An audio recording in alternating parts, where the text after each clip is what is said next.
My date ideas from 2023: full Harry Potter marathon, hotel room Nashville / Atlanta, progressive dinner, aquarium, cruise on river, spa day, mystery game night, indoor picnic, wine tasting, replay movie first date, bake off, yoga together, puzzle, escape room, hike, underground waterfall, the comedy catch, frothy monkey or stir, easy bistro, songbirds, Rock City, Choo Choo Hotel, Tivoli Theater. I was living in Chattanooga at the time. Ghost tour, Southern Belle Cruise, Pottery Place, zoo, cooking class, carriage ride, board games, Lookout Mountain, Raccoon Mountain, Reflection Riding Nature Center, Glen Falls Trail, Sculpture Fields, butt sex. Fuck yeah, dude.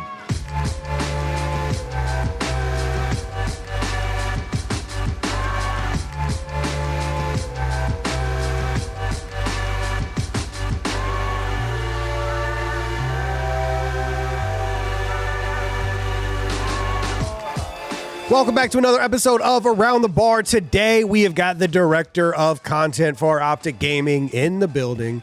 And, of course, on the bar, my man, James Sellers. Now, he's been on the show twice before with the rest of the production team, but this time we sat down, had a one-on-one conversation, and talked about a bunch of nonsense. So if you like yapping, this is the episode for you. If you do enjoy the show, please go check out the Patreon. We have extended cuts of episodes that are out a day early, and all of the support that goes into the Patreon goes back into the show so that we can get more cool people on and, you know, have some cool conversations over a couple drinks. But thank you guys so much for watching, and please enjoy this episode of Around the Bar with my man, James. Great news, guys. Around the Bar has hit 100,000 subscribers, which means we are going to be releasing our first ever merch drop. I'm very excited about it. Been working on it for a very long time, possibly too long. And we made sure to go with quality over everything. So we're not trying to sell a gazillion shirts and make $1 billion. We're mostly just trying to provide some really cool stuff for people that watch the show. So we've got 2 different hoodies, very high quality hoodies, embroidered. We've got some really cool designs on it. We've got 2 different types of t-shirts with some also very high quality. It's that heavy material that a lot of people in the gaming industry seem to enjoy. We've got 2 different types of glasses. We've got a cocktail glass and, of course, this beer mug. We've got coasters, and then we've also got a little bar book. This is be the bar that you put, or this be the book that you put at your bar and get all the girls' numbers on, or write down life goals and dreams and things to make you a better human being. Either or, whichever one's more important to you. So we got a lot of cool stuff. I really do appreciate all the support over the last 2 years. 100,000 subscribers is awesome, and I just wanted to do something exciting for that because I am very excited. So go check it out, aroundthebar.shop, and just see if there's anything in there that you're interested in. Appreciate you guys. We're drinking Ranch water. Ranch water. What is ranch water? We both drank last night, not together, separately. So we were like, let's do something a little simple, a little clean. It's literally it's tequila. Oh, it is tequila. Yeah, okay. It's tequila, like club soda and lime juice. I feel like there was a while where like these canned drinks had to all been like wine based, so they were all like Four Locos or like Four Locos were crazy. Like margar. What are those little Corona margarita things? But none of them like actually had tequila, or none of them. I think it took liquor. a while for them to like put real liquor into things, because like now, like High Noons have real liquor. Yeah, right? High Noons were like the first time I realized that like people were just popping real Which liquor. I noticed a difference between like a White Claw drunk and like a High Noon drunk. It's very different. I can imagine a White Claw or a High Noon drunk is a real drunk. Very real. Did you ever like go down the Four Loko route? No. But I was in high school. Like I always say that you can tell if somebody was a real like a bad kid, because they'll always say Four Locos are crazy, but the original recipe. What is the original recipe? I don't know. Apparently there was like the Four Locos came out, and apparently the original recipe got you fucking. It was like when smashed. Coke had like real cocaine in it. Yeah. So it was the same thing. People talk about it like that. They're like, no, you don't understand the real. Like you could tell somebody there's an obnoxious amount of people that will say, yeah, but the original Four Locos. But I did have Four Locos when I was in like college. When did you like actually start drinking? My first beer was on my 18th birthday with my mom. So wholesome. Yeah.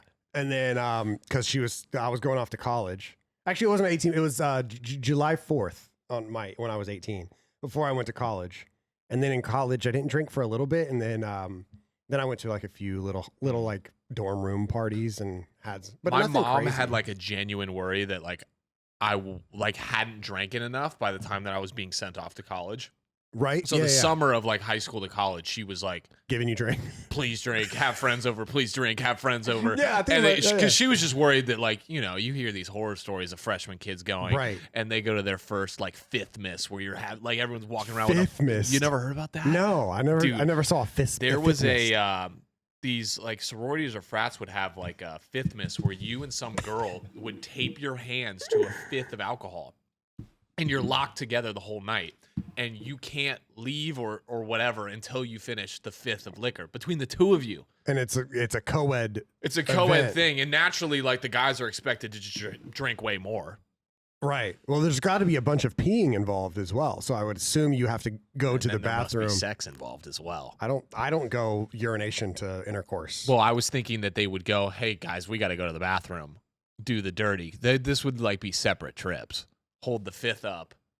While banging, but I would assume I would assume there it's not much. There's not much like sexy about going to the bathroom with somebody and then peeing while you're in there with them. What you're missing. What I'm saying. But now is you're going lied to everyone that they were going to piss. Oh, and they just went and did the dirty. So you know this person that you're locked in. You go with a. Yeah, you might know him, or like maybe it's some random girl. Like if like speed dating. Say I had a girlfriend, the crazy world. I have a girlfriend, and we're both college kids. You don't know anyone at the party. Yeah. You show up. My girlfriend has a friend. You might be the one that like, all right, fifth miss. Yeah, let's strap up. Oh my god. Yeah. So did you ever do fifth miss? No. My roommate did, and I had like a horrible roommate experience in college where like really he was a only child, and he didn't experience drinking very much like until he showed up. So he went wild. Oh my dude, there was a night that I was on the basketball team at the time, so I was being responsible in college. Yeah. And I was up playing Fortnite, and responsible. It was a Friday night. And this was on fifth miss. He comes home with like girls that were living below us, and they all came in the room, and they're fucking destroyed. Mm-hmm. And I'm sitting there with my Astros on, playing fucking Fortnite with my friends. Yeah. I'm like, all right, guys, I gotta go. They're all talking to me like, James, come drink with us. And like, I'm so checked out. I practiced the next day. Like, I don't want any part of it. Fast forward, he gets way too drunk. He destroys the entire apartment that night with throw up. So, like, I hear him just throwing up. I probably still have videos on my phone, like, recording the sound. Because, I shared a room with him. We were true roommates. Yeah. And shared a bathroom. He's, like, gagging and throwing up in his bed. And I'm like, oh, I start to smell it. I'm like, I can't fucking do this. I go onto the couch. And I'm starting to text my teammates, like, yo, who's up? Whose crib can I go to? Blah, blah, blah, blah. He ends up going to the bathroom, making it to the bathroom, throws up all over the bathroom. I'm like, yo, I'm going to go stay at someone else's house. I grab my shit. I leave. I go sleep on my teammate's couch, come back the next morning after practice at like 11 a.m. And he was gone, and he didn't clean anything up. The whole bathroom was fucking puke everywhere. He puked in the sink, on the floor, on the toilet, in the bathtub. It was like he was trying to just ruin my life. Oh my god! And he wasn't there. There's a random roommate. Random roommate. You never this met was him like, before college. So this was, if it was fifth miss, this was December. So we had probably known each other for 3 months. Yeah, I was going to say like very, very little time. And I moved out of it immediately. I said, Mom, Dad, I got my roommate experience in college. But I need a single. I have to go. Holy I'm shit. not living with other people. Oh my god! So that was the extent of it. I'm very lucky that my random roommate experience was really good. Some people meet their best friends. Yeah, for life. I met a really good guy. His name was David. We had the same birthday. We were the same height. He played basketball. I played soccer. And shout out David. Yeah, he was just the black version of me. I was just the white version of him. Where's David at now? Still in Durham, in North Carolina. Still, nice. I still keep up with him a little bit.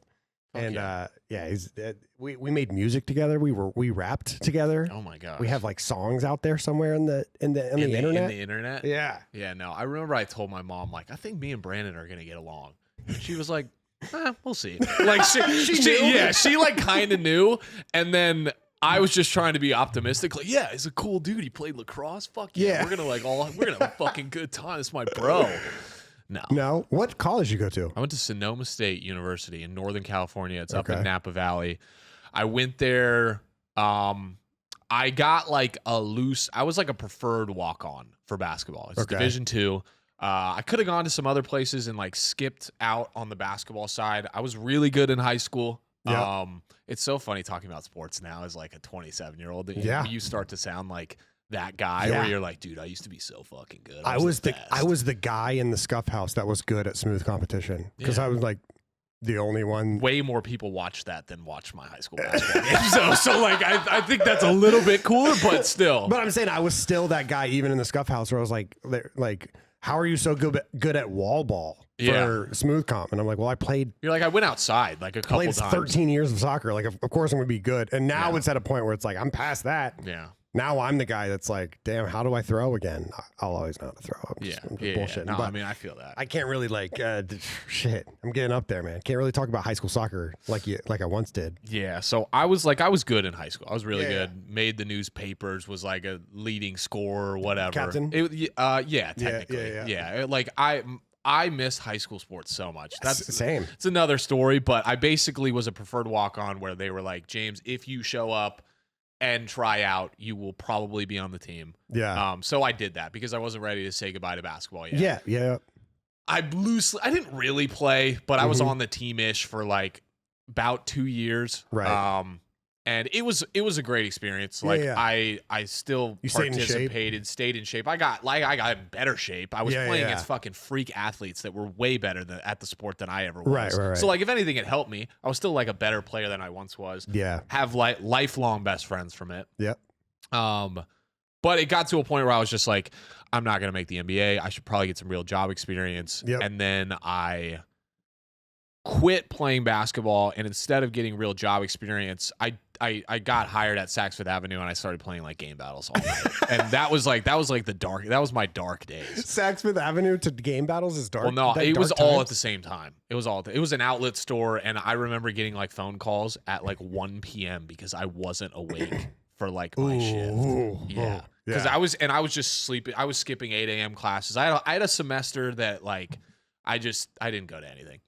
Mm-hmm. I failed the whole semester. Yeah. And it gets to that point where you're like, you start going to the first couple classes, and then all of a sudden it starts dissipating, and you're like, no, I could like recover and bring it back. Yeah. And then you do that another month. And then you slowly like, and then you're like, you know what? I'll try again next semester. Yeah. It gets to a point where you're like, there's no point in me even going anymore. How did you stop college? I finished. Oh, you did finish? I did finish. Oh, I thought you were in some of you stopped. No, well, fuck. No. I always like talking to people that stopped. No, I finished. I always finish. Yeah. Well, damn, what'd you graduate in? Business marketing. It took me 5 years. So you did bring it back. Did bring what back? You got straight A's your final year. Senior year of college. No, I got it back because COVID happened and I cheated on everything. That's not fair. It's not fair at all. No. I don't like. I have an ex-girlfriend that, bless her heart, she like whipped me back into shape a little bit. Where she was like, James, you're a fucking loser. Like, you're cool and handsome, but you're a loser. Like, you need to figure this shit out. Yep. God forbid. Yeah. I actually like tried to get a job and like did all those things. So I had my periods and thankfully for her, I got through college. Yeah. And we like lived together and we had a lot of the similar classes. So I like just cheated my way through it. That's before ChatGPT. I cheated my way through college, not the relationship. Yeah. Let's make that very clear. Let's make that very cleire. Unfortunate English language. Yeah. Please don't. Yeah. Don't take that out of context at all. But yeah, I got through with it. And then while I was in college, I started making TikToks. Oh yeah, that's where it started. That was how that started. That's where it started. Started making Call of Duty TikToks. Should we talk about that now, or like how should we bounce around? Yeah, sure. I mean, we talked about it a little bit in the OpTic production one, but you got big on TikTok and YouTube Shorts from making Call of Duty stuff where you're yelling and today's another. Just play any T-Dog video, and I was the one who laid the bricks. Like when people talk about like, yo, Brandon came from Formal's tree. And like Ant came from Scump's tree. T-Dog came from your my tree. Yeah. How many other people have come from that tree? I don't know, but I'm praying for him Methods? if they did. Zinni? Methods? Yeah. It was just until recently that he passed me up on YouTube subscribers. I was waiting for the perfect time to use it, and an opportunity came up on Twitter recently. Yeah. Where I got to tweet a comparison of our YouTube stats, and he was like 1,000 behind me. I almost like the year before for his birthday, I almost gifted Zinni like a little thing that just had both of our YouTube like numbers on it, and I was like 2,000 more than him, and I was gonna say like keep on going, buddy. You and, almost like, got just it. sign it, and I forgot. Like I ended up forgetting when his birthday was rolling around, but it would have been good. I feel how we have the wall of plaques over there. Why isn't there a James Just Plays up there? It doesn't need to be up there. I think it needs to be up It there. need to be up there. It makes the whole business look good. I think I could sneak it up there and no one would notice. ever know. No one would ever notice. I got to put the Around the Bar one up there. 100%. Eventually. But I have that in my apartment. That's like, it's so funny because like I don't even really think about it anymore, but it is a cool accomplishment to get a plaque. Like getting getting that plaque in the mail was one of like my favorite moments ever. Yeah. No, it's great. Did you see the differences in the plaques now? Did you see my dude? Oh, you I sent have it like to a you. small shrimpy. Dude, it's bad. It's a little chody. Is it because of the shorts plaques? Because you brought up the fact that like No, I don't. It's more not. people are probably getting plaques now because of shorts. Yeah. So we have a picture. I don't know if I tweeted it. I think I did tweet it, Atlas. But I got my Hitch a Ride plaque in 2016, I think, and it's like in a glass case. You can see like a whole metal like YouTube plaque, like a button. Yeah, the one on the right there. And then in the middle is the TST plaque, which is the ones that's the one I have. Most people have. And then I just got my Around the Bar one, and it's like 80% or 20% smaller. It's a little less shiny too. Yeah, less shine. It just says definitely less shine, and it's like a off silver almost. Yeah. And look at who's at the top response, dude. He just finds a way. To speak of the devil, T-Dog. I was hoping to like make it through this episode without even talking about the guy. Yeah, or you can't go a day without talking about him. He's always on your mind. About him. He's always on your mind ever. But I don't know what it is. My theory is that so many more people nowadays are getting 100K plaques because there are so many shorts and AI channels out there. I think there are AI channels out there that'll pump up 9 videos a day, and those, one of them will get 30,000 views. People are subscribing to those though. Maybe I guess. think so. Yeah, I think people will subscribe to anything. Yeah, it's weird. I'm so selective about like, and I've always been this way about when I click subscribe and when I even like an Instagram when you like photo. something. Like I don't like shit often. It's just never been a part of my ritual. Yeah, and so like when I do like something, it means something to me. Where I'm like, it's a big deal. I'm liking this because I'm like, oh yeah, this is cool. This is one of my friends I'm supporting. But like, I see the amount of shit that other people are liking, and I'm like, holy shit, are you just they're just liking everything? Funny, funny. There are people out there that are like, it's like if you post anything, that person's liking it. Like, yeah, even if you haven't talked to them in years, it's crazy. It doesn't matter. But I appreciate it. We need people like that. Yeah, we need the super likers. We need the super likers. Speaking of Tinder that you're always on, so we need the super likers. Retired from Tinder? Yeah, I think I'm done with dating apps. Period. Even Raya? Yeah, Raya's just a joke, dude. Raya's just an absolute joke. It just makes me feel bad about myself. Yeah, it's like it's a bunch of supermodels, and I'm like that live in Germany or LA, and I'm floating out a like that's like I feel like I'm trying to play some charity game where like you're the Make-A-Wish kid. I'm the Make-A-Wish kid, and I'm like please be like I have to be like I'm hoping I'm the niche of their niche where they're like this is the exact guy. They have a younger brother that knows a lot about video games, and they're like, wait, that's James, and then you're like, who's James? And then they're like, okay, I'll give this guy a shot, and then hopefully you're charming enough where it doesn't matter what you do. Yeah, yeah. That's what you wanted. Exactly. Nothing to do with my looks. Yeah. Just full on gamer younger brother. How many times did that happen? What on Raya? 0. Yeah. No, doesn't happen. Did you ever get a Raya date? I've gone on like 2 Raya dates, maybe 2 or 3. It's a little slower in Dallas than really? like. Yeah, I think it like Mostly an LA thing. Yeah, it produces a lot of humans in LA. Like it feeds me people in LA if I'm Yeah. here. It's also $50 a month, which like $50 a month. Yeah, it's just not worth to it. not get pussy. Like that sucks. So funny. So funny. But yeah, no, I like had I don't know. It's not worth it. And then like Hinge is bad. Tinder, I haven't had a fucking Tinder or I've only ever used Raya or Hinge for the last like 3 or 4 years. Yeah. And that's like on and off. I'll like delete it for like 6 months, whatever, and then I'll convince myself like, oh, maybe it's changed. It's 3 a.m. Yeah, maybe 3 a.m. Maybe it's changed. I just like it's been 3 weeks straight of me seeing gamer dudes at work, and I go home and then I go to the gym and I go to sleep and I see gamer dudes again, and I'm like, holy shit, I need something. I need to talk to someone. I need to speak to someone.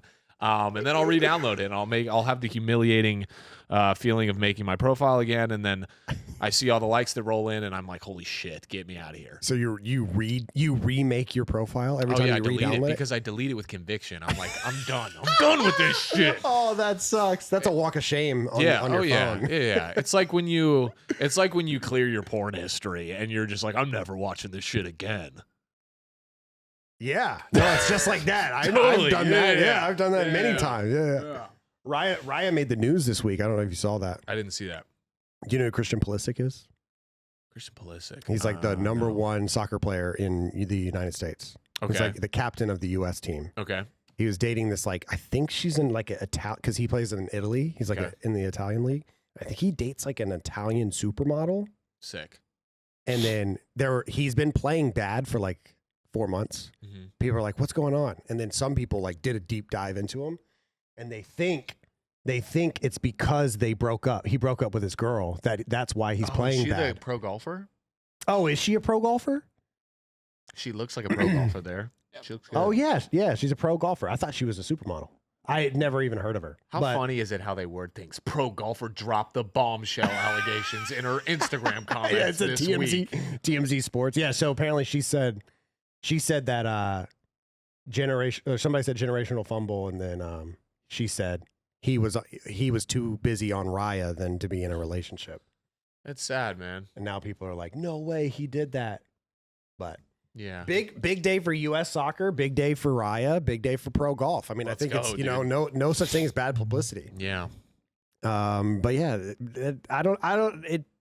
I haven't been on a dating app in 8 years. Yeah. So I'm sure a lot has changed. Yeah, I also think that 8 years that would have put you at 31. You old fuck. You asshole. Anyways, but yeah, I it's changed, but also I don't know. I'll take a little self blame. I remember when it first came out. When Tinder first came out. Really? Because it was just because when I was in... Were people really just using it for sex? Is that how it was? That's all it was for. What the fuck? That's all it was for. That was how it was marketed. Snapchat was marketed as the cyber sex app. And then Tinder was marketed as the real sex app. I feel like there's going to be a really big issue one day with Snapchat and it's saving everyone's memories. Dude, Snapchat, apparently... I've been watching a shit ton. I feel like this is the third podcast I've talked about it. But I've watched a shit ton of cop body cam footage, YouTube videos. Have you ever I've seen watched I like watching speed chases. Yeah. Okay. But not actual body cam stuff. Yeah, so the body cam stuff, usually sometimes there's shootouts, sometimes it's domestic stuff, and so it's all over the place, but it's just always body cam stuff. And I would say almost all of the we caught a pedophile ones, because I watch a decent amount of those. Yeah. Because super invested in that stuff. Right? Yeah, because I like seeing them come out and they're like, oh, I didn't do anything. And then they're on the ground. I don't like kids. And they're like, you just texted her that you want to fuck her. Exactly. It's almost always Roblox. Really? That transitions into either Discord or Snapchat. Almost 100% of the time. And it's made me, as a now expecting father, I'm like, my kid's never getting on Roblox. Never. Wow. This might be one of the worst things that ever happened to Roblox, if that's actually the case that's going public. So apparently Roblox, Discord, and Dropbox, and Snapchat all have security teams now. They monitor, but I don't think they care about 40-year-old guy sends dick pic to 37-year-old woman. Like they're probably they No. probably see them, but they're probably like, fuck, Yeah. I don't care. I've seen. It's like when you're on Omegle, you see so many damn dicks. Dude. I haven't touched that site in forever, but holy shit. I swear to God, I just saw like an Indian man stroking himself the second that you said that. Oh, that's crazy. But it's how is that legal? How is that still up and running? Well, I don't think it is. I think didn't Omegle get taken down? I know Chat Roulette got taken down. Let's pull up Omegle right now. We should time how long it takes. Let's just blur it and time how long it takes to get a dick. If it's up, let's do it. I'm so down. If Omegle's up, let's time it and see how many skips it takes to get a man that's beating his meat. Yeah. Omegle Talk to Strangers. Maybe that one? Okay. Oh, there's a tombstone.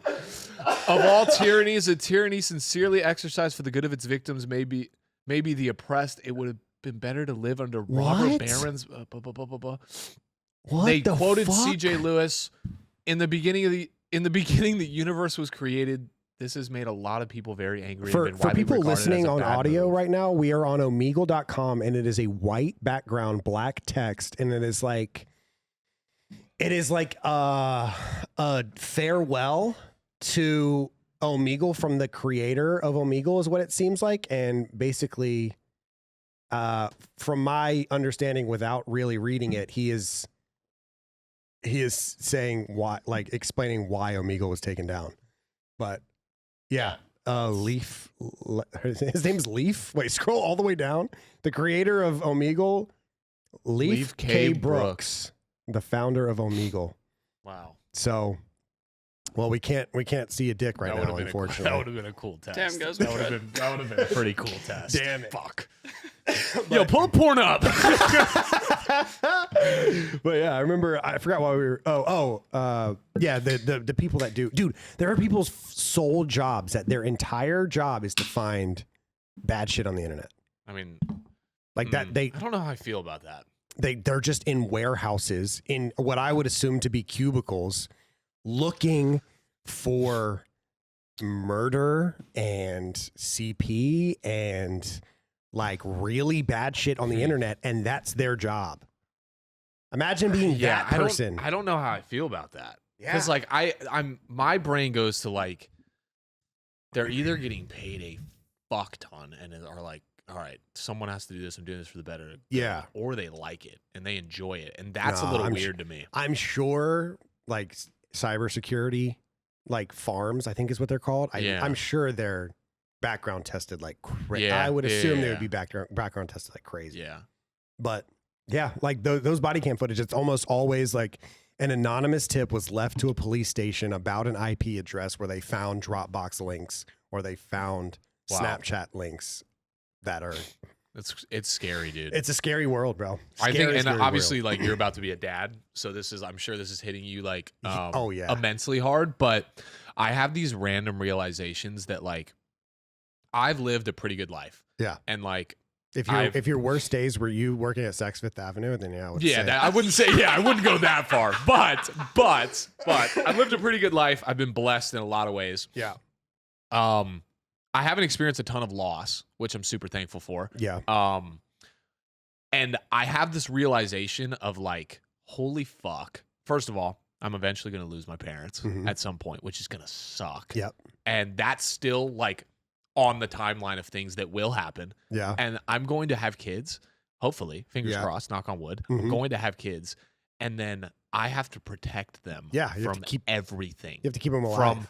From walking into the street, from swallowing something, from putting a fork in a plug. Like, yeah, right. From everything. Every day you have to do that. Every single day. Yeah. And it's just like, it's a weird realization when you kind of live selfishly, like on your own for a long time. And like, obviously I'm going to continue to live that way for the time being. Right. But I also know, wow, one day none of this is going to matter. Yeah, none of it matters. None of the little shit that I worry about is going to matter in the slightest. I sent a text to Alexis yesterday that I said, within the next 7 months, I have to be able to kill someone with my bare hands.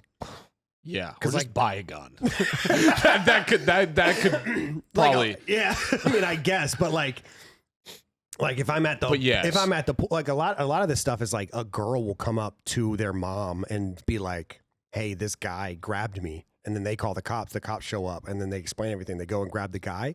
It's like, if my son came up to me and said, "Hey, something weird happened," I'm gonna go to that guy. Beat the fuck out of him. I'm gonna go to that guy immediately. But what if he's fucking huge? Then I'm gonna be like, oh shit, am I pussy? I have to protect my child. Like he ain't bulletproof. And he just fucking call an ambulance, but not for me.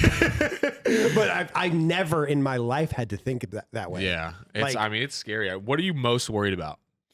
What's your biggest anxiety around having a kid? I talked about this in the Flycast, but right now all of my thoughts are on Alexis. Yeah, so I guess I'm talking post birth and so let's say once they're 2 years old. What do you imagine?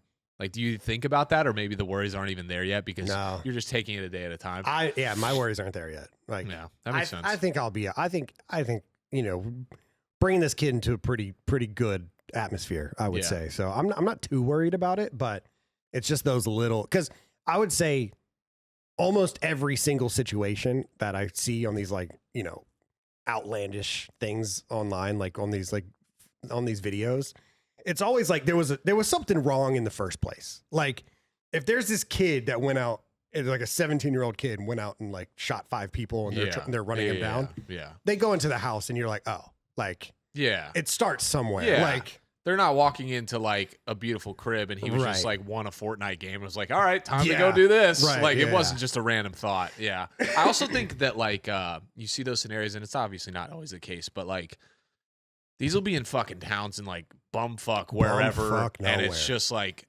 it's hard to, you're like, oh, certainly that would never happen to me. Obviously, again, things happen, but right.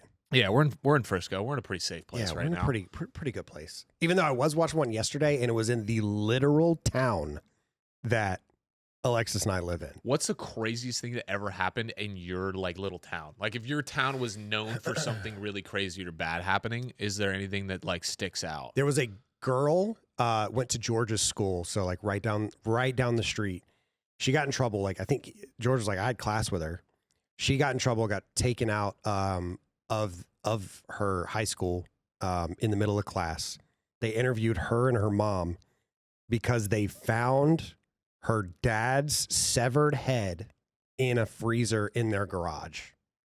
That's the craziest thing.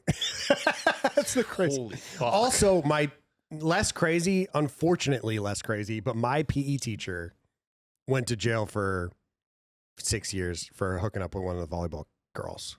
So there's that too. Yeah. Unfortunately, that's a little less crazy because you hear about it quite often. But those are like the two craziest ones. I don't know if there was anything like I asked that without a thought in my own mind about like what there was. There was a lot of gang violence in our town. Really? Yeah, where I went to high school at least, which was like Merced, Central California. Okay. Like if you go to a certain part of town, there's just a lot of gang violence.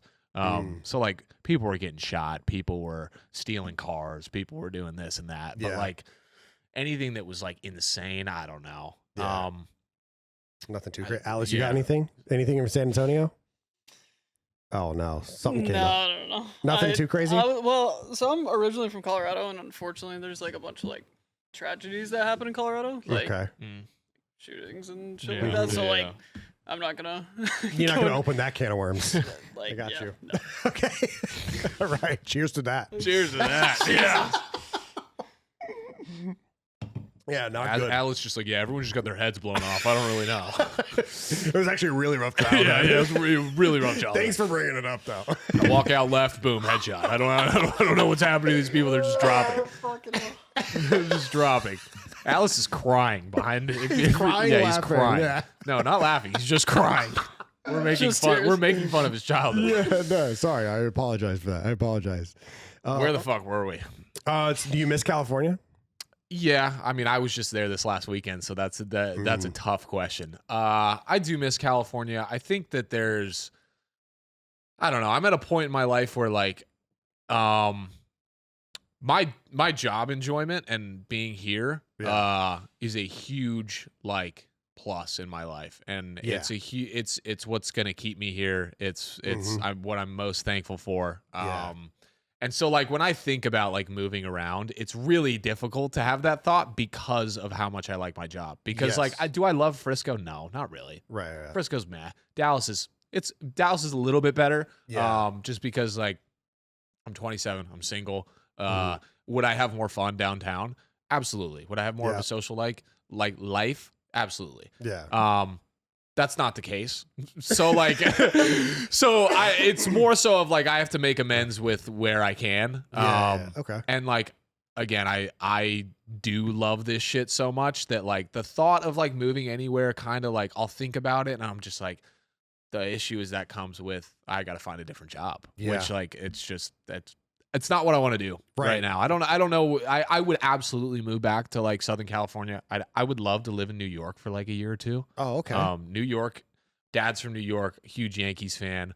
I like the hustle and bustle of it. I don't think I'd want to move there like in my late 30s, but like sometime like if I moved there this year and I lived there for 2 years, I think that would be so much fun. Yeah, because like probably be a lot of experience. Yeah. It's the last little bit of your 20s. You can still kind of experience the city with a lot of energy. Yeah. But yeah, I mean, those are I would say like Southern California or New York are the only places that I like fantasize about where I'm like, oh, that would be really cool. It'd be cool to live back there. Yeah. Yeah. The difference. I've always thought the difference between LA and the difference between New York is like the bases of America. Like you get LA people and you get LA people, you get New York people, and then you get everybody else in the middle. Oh like, yeah. I mean, I don't know who I like less. California people. Really? Yeah. Yeah. I like people that are direct.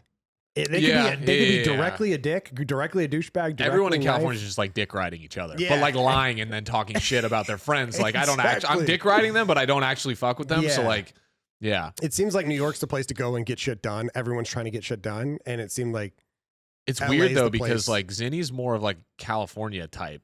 You think so? Dick ride, fucking. Dick rider. He's just malding right now. He's like, God, dude. He's calling me a dick rider right now for saying that. He's like, God, he's just fucking dick rider, bro. He's gonna text me. I was watching, dude, Dick Rider. Probably. That's his thing. Anyway. Yeah, we're going to LA. We're going to LA next week. Knock a bunch of episodes out. So I thought I was gonna move to LA after the Huntsman thing. No, before the Huntsman thing started. Like after OpTic went away, I was like, let me get out of here because I was with Alexis and she was living in Arizona, and I was like, How long has she been in Arizona? She got her house. Well, she bounced between Chicago and Arizona her whole life. Okay. So she was always constantly back and forth, but she bought a house in Arizona in like 2019. Mm-hmm. So she's been there for a decent amount of time. And then, so I was thinking like it was 2019 or 2018, I think. And I was like, I was thinking maybe I could ask, Nate Shot if I could be on Thieves, or I could, join FaZe or something. Like I was just thinking, and I was like, I think everyone's out in LA. I might try to move out to LA. And at the time, Jack, Big Timer, and Seth were thinking about moving together. Really? Yeah. It was Holy shit! What a weird world that would. That would have been so weird. Oh my gosh. Yeah. They were like showing me the houses that they were looking at. Like Jack. Holy shit! I'm pretty positive it was Jack, Big Timer, and it might have been Seth, unless it was somebody else. I can't remember, but they were thinking about moving up there, and I was like, well, I'm coming with. Like, fuck it.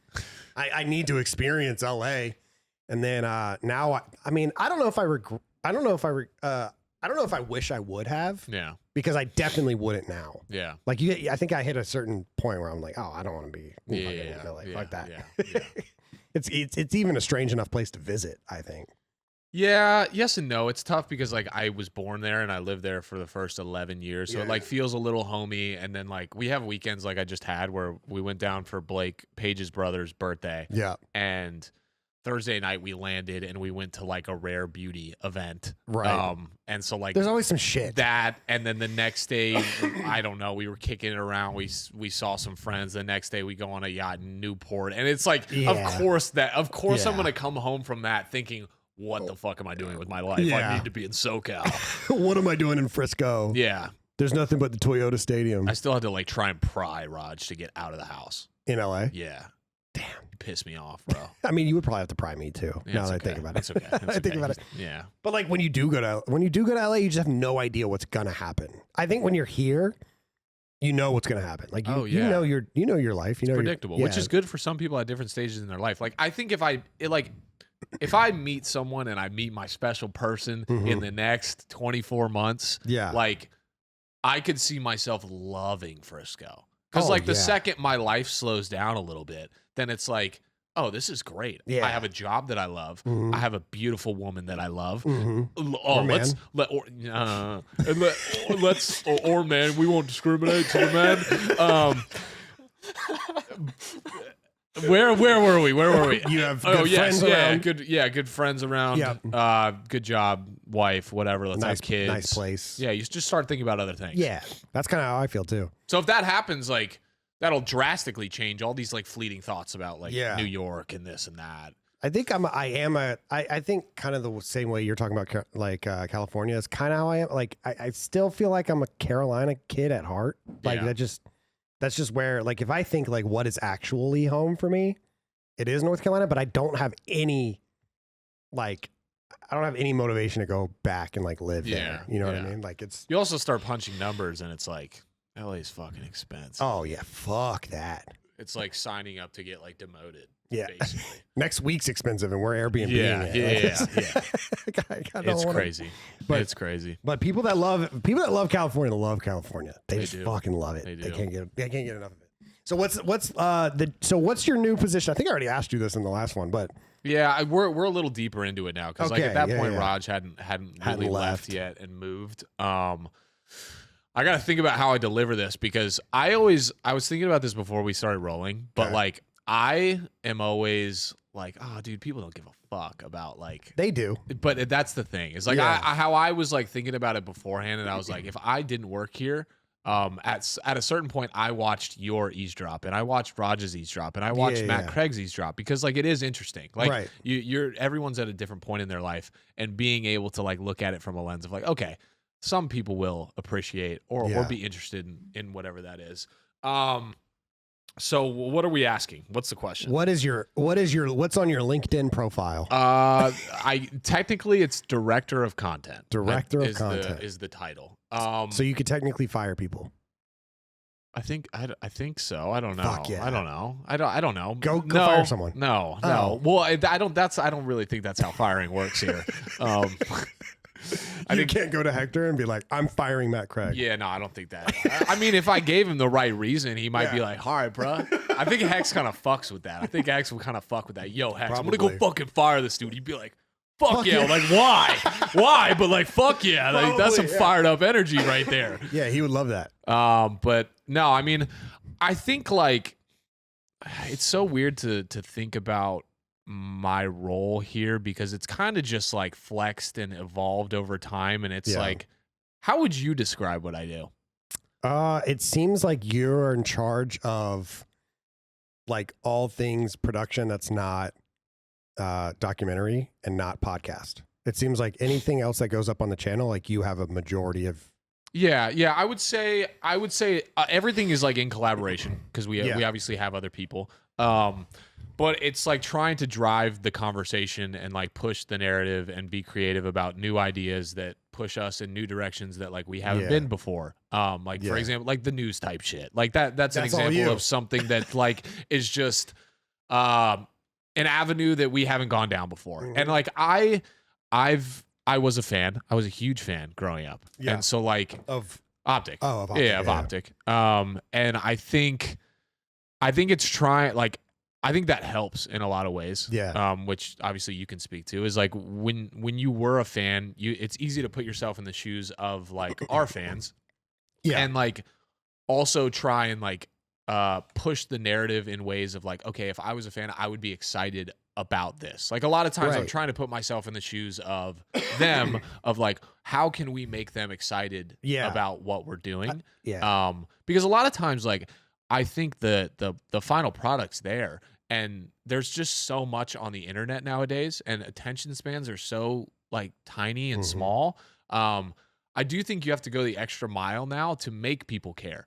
I think sometimes people don't even know that they might like something 100%. Until they watch it. And so like the days of like just posting a video and letting it just, granted, there's exceptions to this. Like if fucking Mr. Beast collabs with Elon Musk or what, the video is going to get views. Like it is what it is. But I think the days of just like not marketing and making people excited about what you're doing is like just over. And so I think like trying to push narratives and have some fun moments and make people get excited, sometimes make people get mad, like with the news type shit. With the news type shit. As long as the product's good though. Yeah, that was my biggest thing with that. Yeah. So like when I was thinking about that release specifically, like yes, was it baity? Absolutely. Yeah. But like in my opinion, we created a new show that was really good. Yeah. Touche and Ant, I remember they did like a video together where they were reviewing the old gaming consoles, and I had them duoed up. And like seeing their dynamic, I was like, this is fucking perfect. Yeah. Like Dalton is so witty and so quick and so funny, and Ant is so innocent and just so curious about everything. Right. And Touche was eating it up. He loved it. Yeah. And I was like, there's gotta be something here. And then we did the whole Touche takeover thing where like seeing Ant and Touche like interacted there was some story building that was happening with Touche and OpTic Texas, and more specifically with Touche and Ant. And I was like, what if we did like a news show? And to be honest, when we filmed it, I didn't know that it was going to turn into like as ADHD edit as I ended up editing it. I love it. I love how it came out. Yeah. But we were like, what if we're just talking about nothing that like we normally give a fuck about? Yeah. And when we were thinking about like the release, I was kind of like, well, I don't know how much we were struggling with the title and thumbnail of this show to give it like identity. Like I thought it was a great video. Yeah. But the title and thumb was just hard to come up with, because it was like, if we title this around Kim Kardashian and Lewis Hamilton going public, it doesn't make much sense. Yeah. If we title this around whatever the other stupid stories were in this, doesn't make much sense. People aren't going to click on it. Yeah. So how can we create a moment out of this? But the reason for that was I was so confident that people were going to like it. Yeah. Like even if their initial reaction was, what the fuck is this? Like it was gonna sit with them. That was it was gonna sit with them, and like they were going to like it. Yeah. And so sure, a certain portion of the internet and people might have felt like astrayed. I will say, like, guys, we were undefeated, and Ant's not gonna retire in the middle of the season. That's true. And I saw some people that were like, oh, like they were almost mad that it wasn't like sponsored too, and I was just mad. Yeah, they were like, this should have been. I thought this was some sponsored thing, and this is stupid. But I'm like, dude, this was just some cool moment that we just did. Like, enjoy it. Just let yourself enjoy it. Yeah. I will say though, like when the premiere was happening, I started seeing the response, and I think you texted me like that night, are you shitting yourself? And you were like, what's like, oh, this is picking up. And then I woke up the next day, and the tweet had like, also Ant, I texted Ant, was like, yo, like feed into this a little bit. And Ant texted me and was like, can I put the broken heart emoji?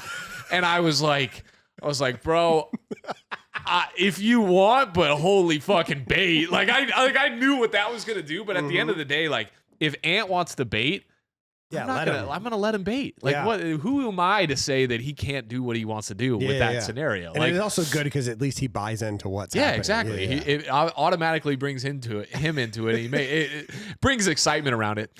It all blows out of proportion. Anyways, we're sitting there during the live premiere, and I think you know how it's doing the little stupid music. And it's like 1:30, and I see like 4,000 people waiting, and I'm like, holy fuck, that's like a process. Like that's like a process release. Yeah. And I'm sitting there, and like Ice Peterman's like in the office or whatever. Matt Craig's there.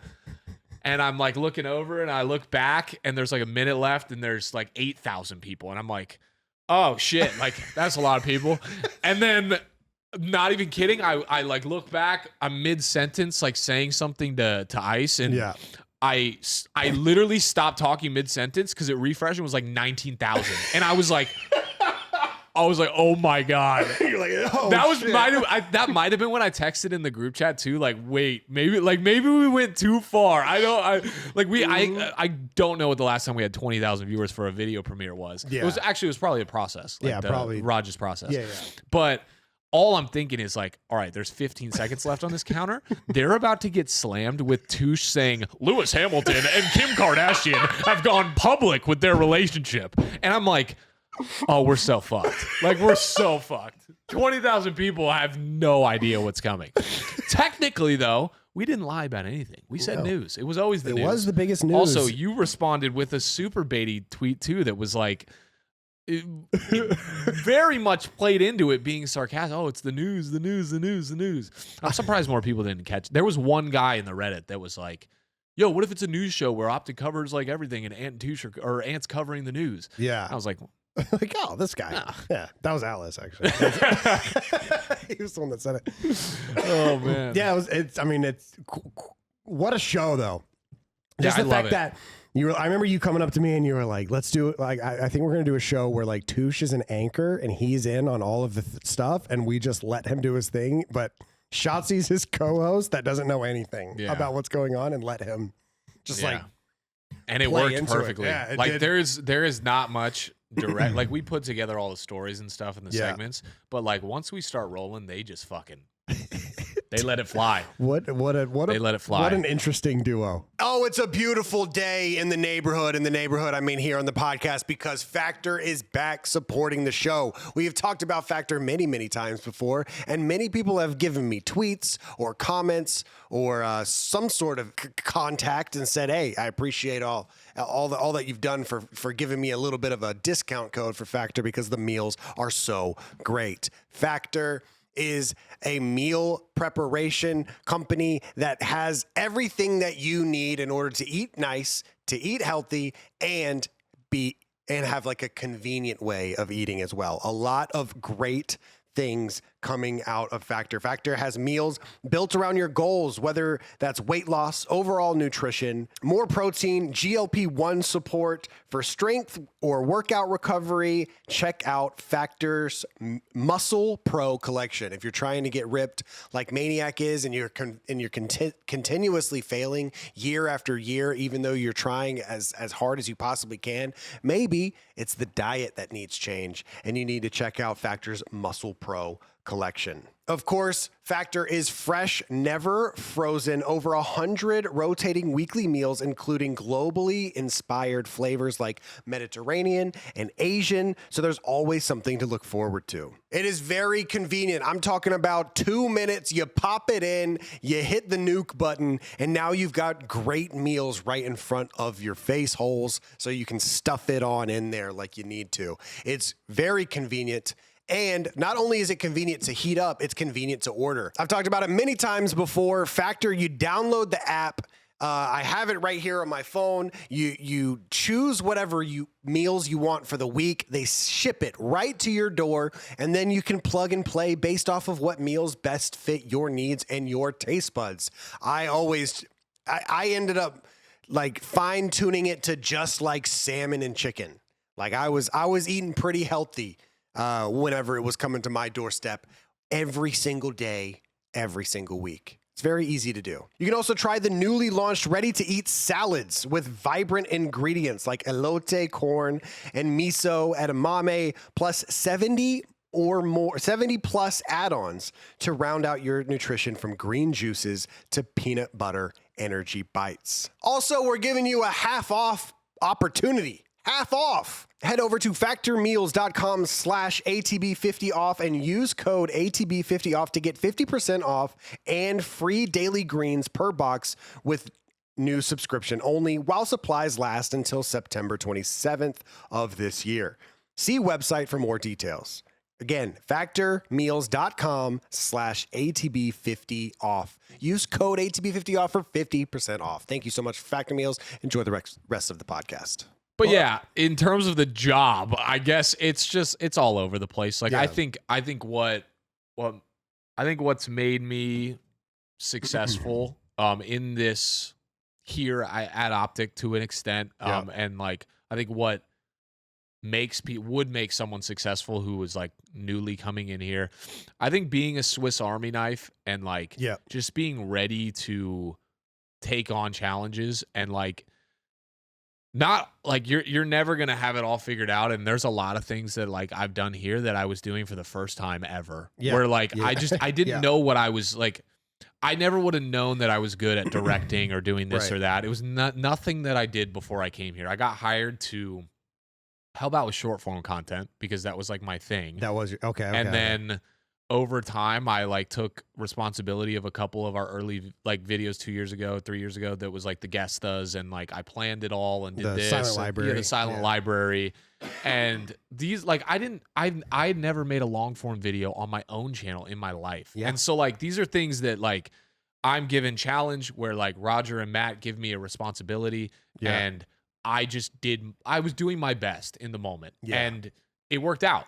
And obviously like I think it's one of those things where it's like, you just have to take shots. Yeah. Cause like, and you have to just take on challenges. You were talking earlier about like being a fan or a super fan or whatever. Yeah. But I think there's two different types of fans. Like you can tell almost immediately if you're a fan, like I'm a fan of the Red Hot Chili Peppers. But if I go to see if I go to a meet and greet or if I walk into a Ruth Chris Steakhouse and all of the Red Hot Chili Peppers are there, I'm going to be like, holy shit, those are the Chili Peppers. I'm going to go take a picture with them or like maybe ask them like, hey. Yeah.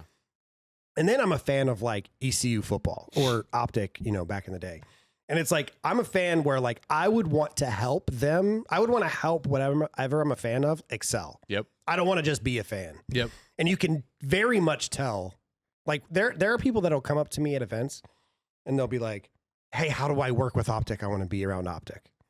And it's like, you can already tell like that's not the right mentality. Yeah. Some people will come up and be like, hey, I do this and I'm a huge fan of OpTic. Like they sell TVs or something. I'm a huge fan of OpTic.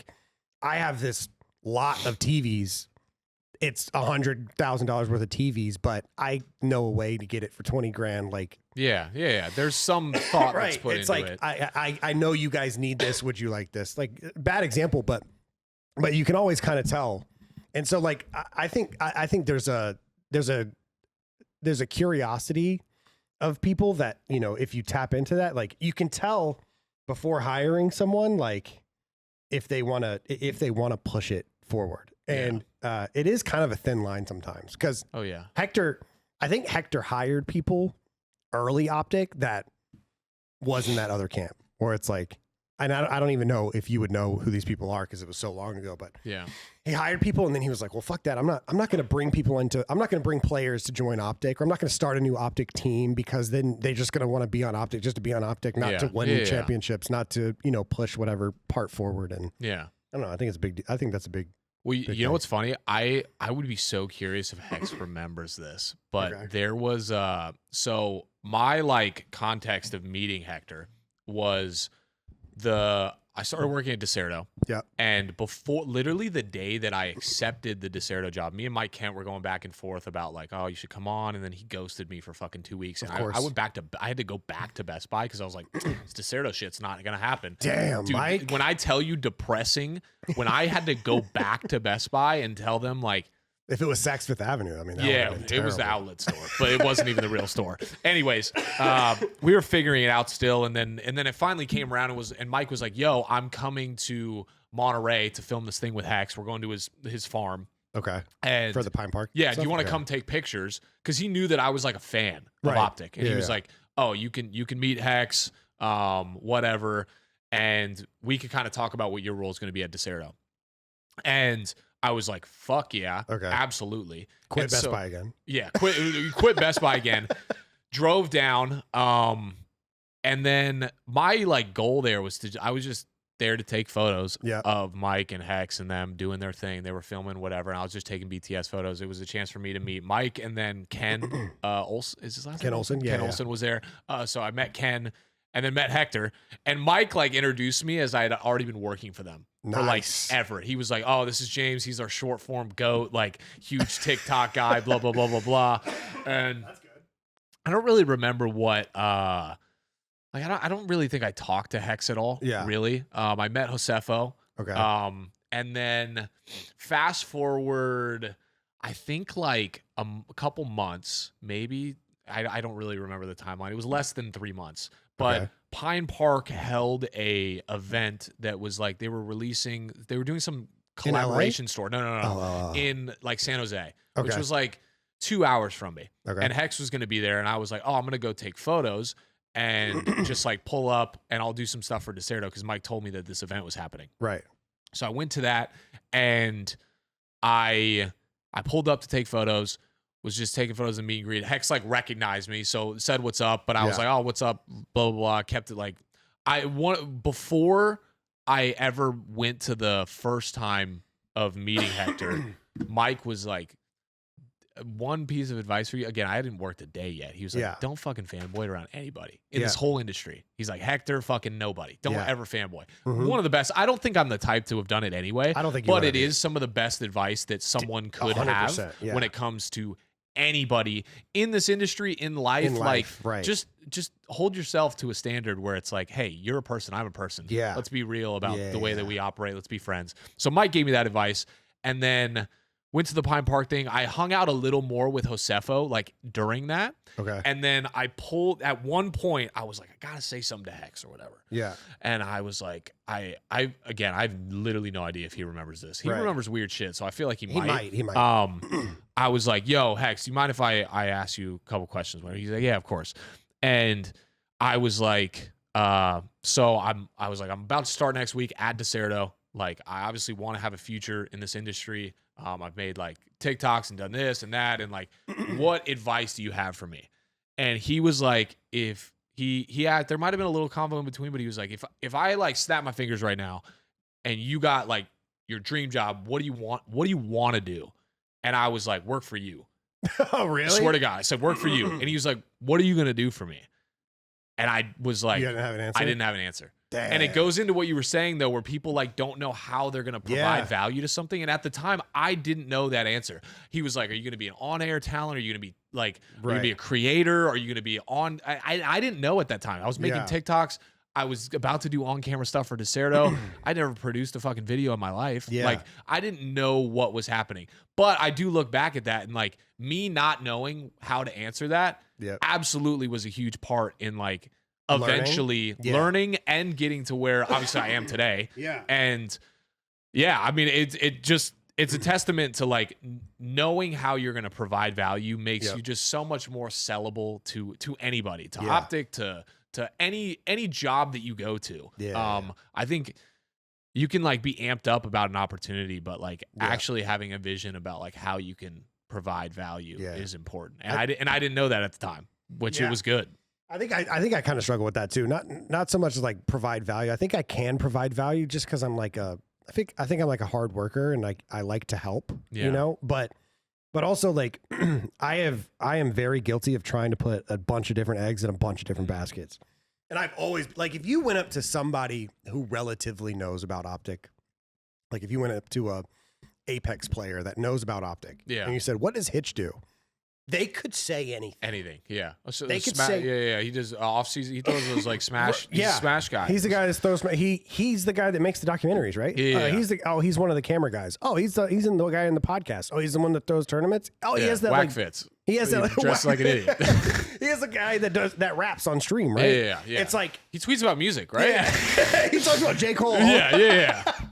And I think that's something that I don't know if I'm always going to deal with that. I don't know if I'm always going to struggle with that, but you strike me as the type of person though where I think that I think in the age of internet you have to like I enjoy seeing you try things rather than continuing to do the same thing at like a mediocre level. I think that like there's a lot of like I think creators, especially in like Call of Duty in general, that are like super content in their like in their box and they're just going to hold on to that as long as humanly possible. And they're going to protect that with all they can. Yeah. But then I see people all the time that like make pivots and like grow tenfold. See what like Jack did. I have a friend that was making videos at the same time as me in the whole Call of Duty space. His name's Rob. Okay. I am Rob TV. Okay. And he was making Call of Duty videos.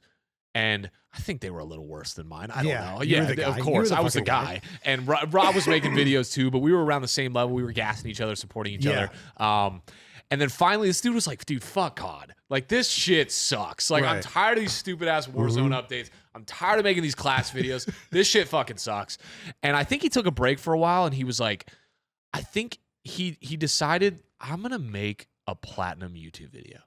Like, chasing platinum trophies. Yeah. And, brother, if you look at his fucking channel now, it's the best Can you decision pull it that up, guy's Atlas? ever made. I am Rob TV. I am Rob TV. On YouTube? It makes me so happy when I see this shit because he was making Call of Duty class setup videos on his YouTube channel that was getting 5,000 views for months and months and months. He was streaming for 30 people. He was making COD TikToks.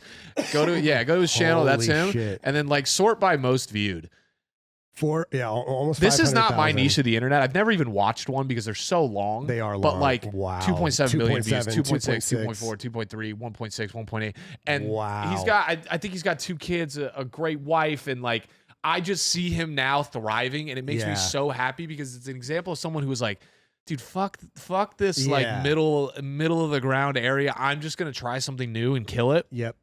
And I'm sure he still has like, every creator has little doubts about like what they're doing. Yeah, he's got some old COD stuff that banged. He was a good creator. Yeah. Like you don't just all of a sudden start making platinum videos. It was just destined for greatness. Yeah, destined for greatness. That's how I feel about Amanda the Jedi. Amanda the Jedi. Do you know who that is? No. She's this girl. She's this girl that was in the Call of Duty scene, liked sniping, I believe. She made a funny video. She made like a really funny video that showed her like personality at like she's Canadian, so it was at like a Tim Hortons or something. And I remember like seeing it and I was like, holy shit, this girl's got something. She was making like YouTube videos or YouTube videos about Call of Duty. She pivoted, started making videos about movies and TV shows. Now look at her channel. You know what I think about all the time? And this is like so many. She has 668,000 views or subscribers. Yeah, and this is like she's like an OpTic fan. Like she edited for me and Nick at one point, and now she's like just killing it. So she's on like she gets invited to all of the what's like the indie music festival or the indie. Dude, I don't know. It's like the big showing where they show all the indie films.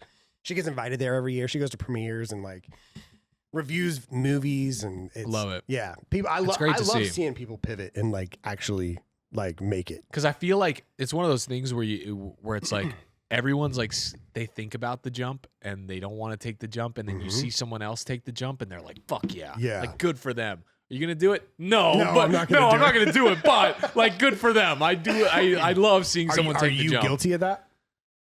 There's so many things that like I am so guilty at a fault of like I have enough.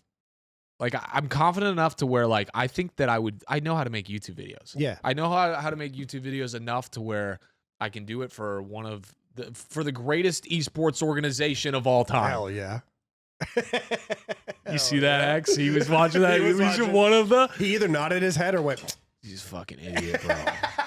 He's a fucking idiot. I obviously... And I did it myself. And so, like, I know that I could do it, but it's one of those things where, like, it's just time and also, like, I have a weird thing where, like, it's an inside joke of everyone here that knows that, like, James Just Plays existed, and, like, was this, like, YouTuber or whatever, and, he got all this success in these couple months, like, James was the GOAT for, like, 3 months, whatever, and then got to a boxing match. Yeah, and then got into a boxing match. And I think to myself, like, dude, I think there's a part of me that would be scared to try because if I fail, then it's like, damn, James didn't fucking have it at all. I just did that. That was lucky. He was lucky. It's with like what?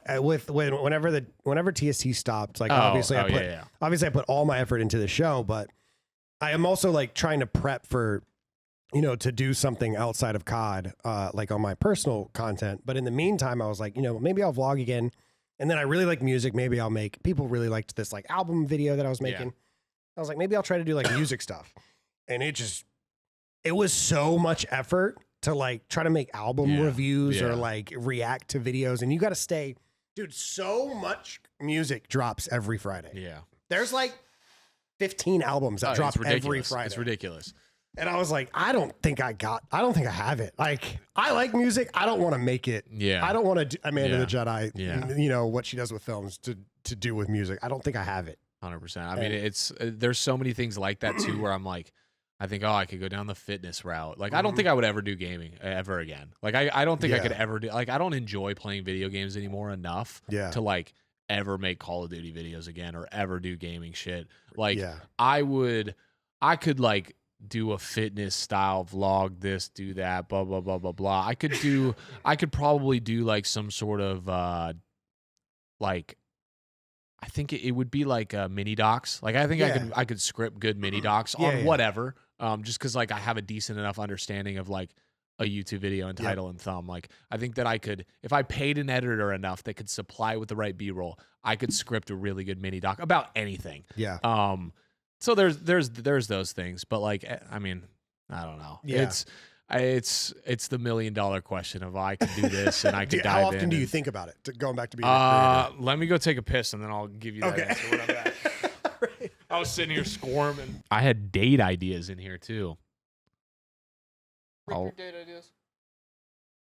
My date ideas from 2023: full Harry Potter marathon, hotel room Nashville / Atlanta, progressive dinner, aquarium, cruise on river, spa day, mystery game night, indoor picnic, wine tasting, replay movie first date, bake off, yoga together, puzzle, escape room, hike, underground waterfall, the comedy catch, frothy monkey or stir, easy bistro, songbirds, Rock City, Choo Choo Hotel, Tivoli Theater. I was living in Chattanooga at the time.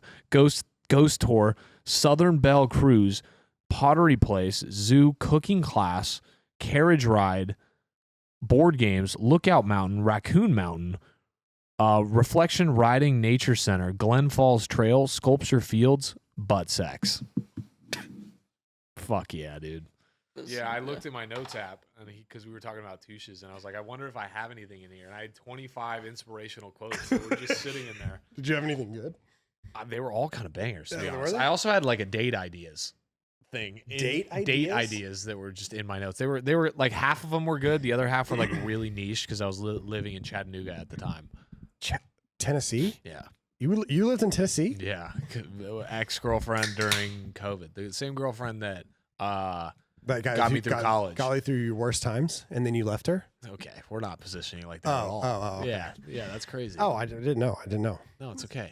Don't talk about my woman like that, bro. Sweet girl. She's moved on. Yeah. Married. Gone. I don't know. No, she's not married. I know that much.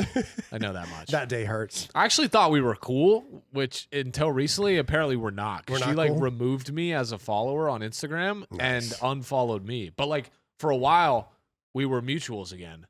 Maybe it's because she didn't want to see I'm your shirtless pictures. I don't know. Actually, maybe, perhaps. She was like, get this past in the past. Yeah. Let's keep it in the past. Yeah. Because it's not a block. No, it's not is a block. It was just like, It's like, like, we're cool. I just don't want to see you naked. Did you ever get really hurt by getting blocked before? Like, have you ever been blocked and you're just like really hurt by it? And like, it was just like some girl that you were really involved with emotionally, and like she just blocked you, and like you didn't know what to do with it, your life after the fact, and like you kept checking to see if you're unblocked, and you're never unblocked, and you tried texting her, and then you got blocked on your phone, and you just like ended up blocked. And then that's and never you're still blocked. No, that's never happened. But like your phone number's not blocked, but you're still blocked on Instagram. And then she unblocked you on Instagram, and then like changed her profile picture, like it's her with some guy, and then blocked you again, and then you're back on your.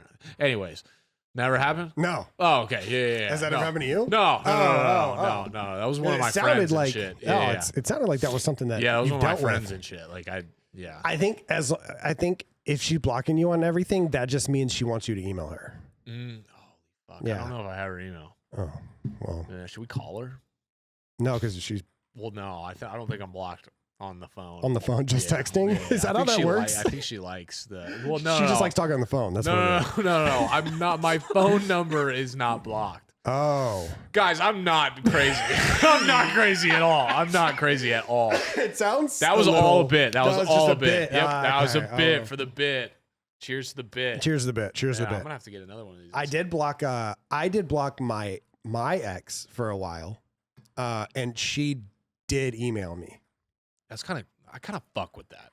I don't know. I kind of fuck with that fire. Like that's got some like energy behind it. Like fuck Davis, I'm gonna email his ass. She did email me and said like that's fucking true love right there. Yeah. Like not really, but at the same time, it's like I've never been in like a weird toxic relationship where people were doing crazy shit like that, and I always hear those stories and I'm like, God, that's so cool. Yeah. I never really had like a normal breakup though. My last relationship was it was I wouldn't say it was normal, but it was like hey, fuck you, we're done.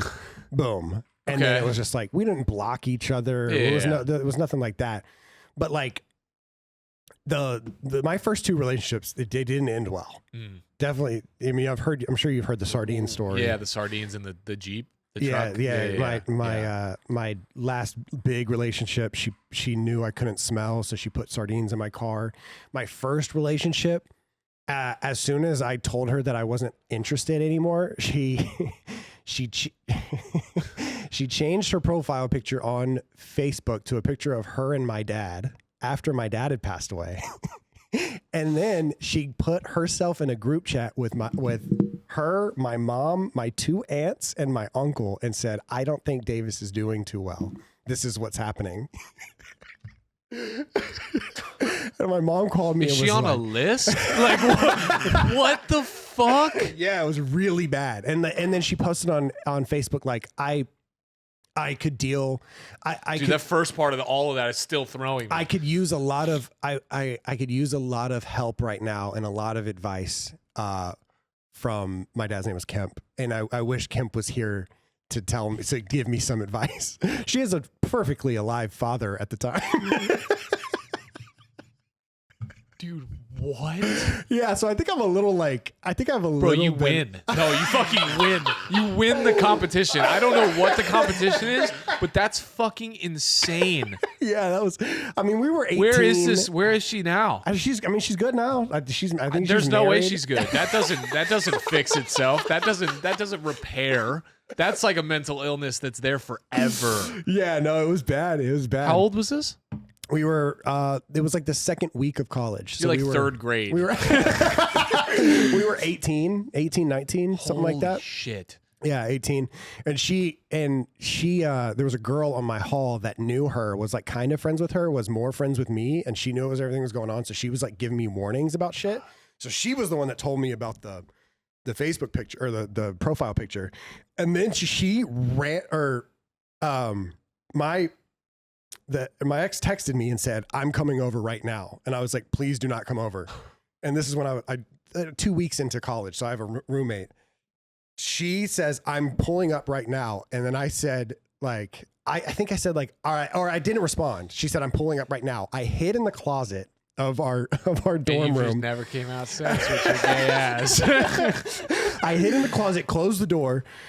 My roommate was there, so I'm filling him in. I've known him for 2 weeks, and I'm like, hey, I have to hide. And I hid in the closet. My ex comes around the corner and says, hey, where is he?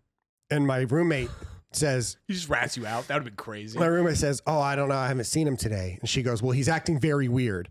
So I texted that friend that we knew, that we both knew. She lived on the same hall. I'm in the closet, and my friend, I could hear her running down the hall. Like I'm in the closet. I can hear my roommate and my ex talking right outside the closet. I hear, and then my friend, her name's Ryan, comes around the corner and goes, hey, what are you doing here? And basically, and you're hearing this from inside the closet. I'm hearing it. It's like kind of muffled. I'm hearing it in the closet, just hoping she doesn't. What do you think she'd do? Do you think she would have hit you? I don't know what she would have done. I was scared at the time. I was less than 1.5 feet from her. Like I was up against because it's a dorm room closet, tiny closet. It's like you're playing Outlast and you just like hid in the locker. You're just the Outlast character is right here, literally right outside the door. And this is like after everything had happened. So she's the last person in the world I want to talk to. So, then our mutual friend Ryan comes down the hall after running. I can hear her out of breath. And it's just like, oh, hey, like, what are you doing here? I didn't even know you were, what are you doing here? You don't live here. Like you hear just run. And then she was like, well, I just have to talk to Davis.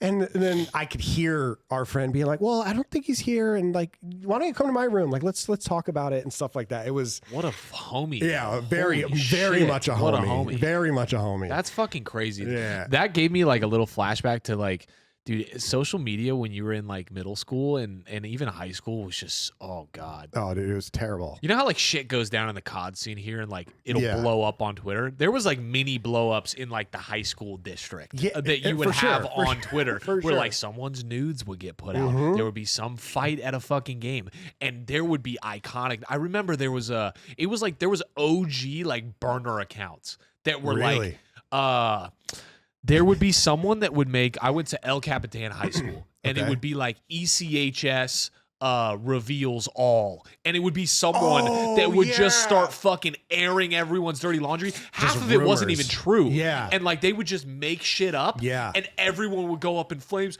No, I didn't fuck him. Like that wasn't what happened. And then you got someone else be like, bro, what do you mean? Yeah, Twitter came out like when I was a junior in high school. So like by senior year, everyone was on Twitter. The only people that you followed were your people in high school. You didn't follow fucking. So I mean, I think I followed Dave Chappelle and like that, or I followed Mac Miller. Mac Miller was big on Twitter. He tweeted like crazy back in those days. But RP Mac. Yeah, RP Mac. But yeah, it was the same type of thing. It is crazy that I'm like first generation social media. I'm like first generation, like not even social media, but like camera phones. Like when I was in middle school, there weren't. When did you get your first phone? How old were you? I was a freshman in high school, so I was like, I don't know, what is that, 14? 14, I think. Okay. 13, 14, something like that. And it was just a little, there's no camera on it. It was a little like flip thing. And then I got like a Motorola Razr after that. And then I got an iPhone. I got an iPhone when I was a senior in college, or a senior in high school.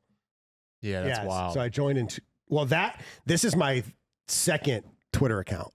So my actual first Twitter account, which is privated from the world because it probably has all the racism in the world. Not racism. Cut that. You don't have to cut it because there's no racism there.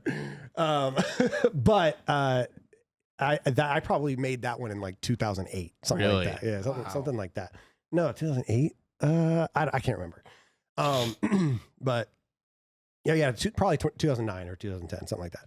But yeah, there was it's crazy that my generation is like first generation camera phones. So that whole like, because my mom's a teacher, she deals with it all the time. She taught high school, and it was like constant like, this person's nudes are going around. Yep. She sent it to one person. Now everyone has it. This guy's nudes are going around, and now like you're worried that people's parents could get involved. Now it's now the cops got to get involved. Like, bro, my friend, I remember one of my friends in high school had a fucking like folder, like a locked app, like fake photo app on his phone with just like just nude, like so many nudes. And I just remember thinking like, you're the GOAT.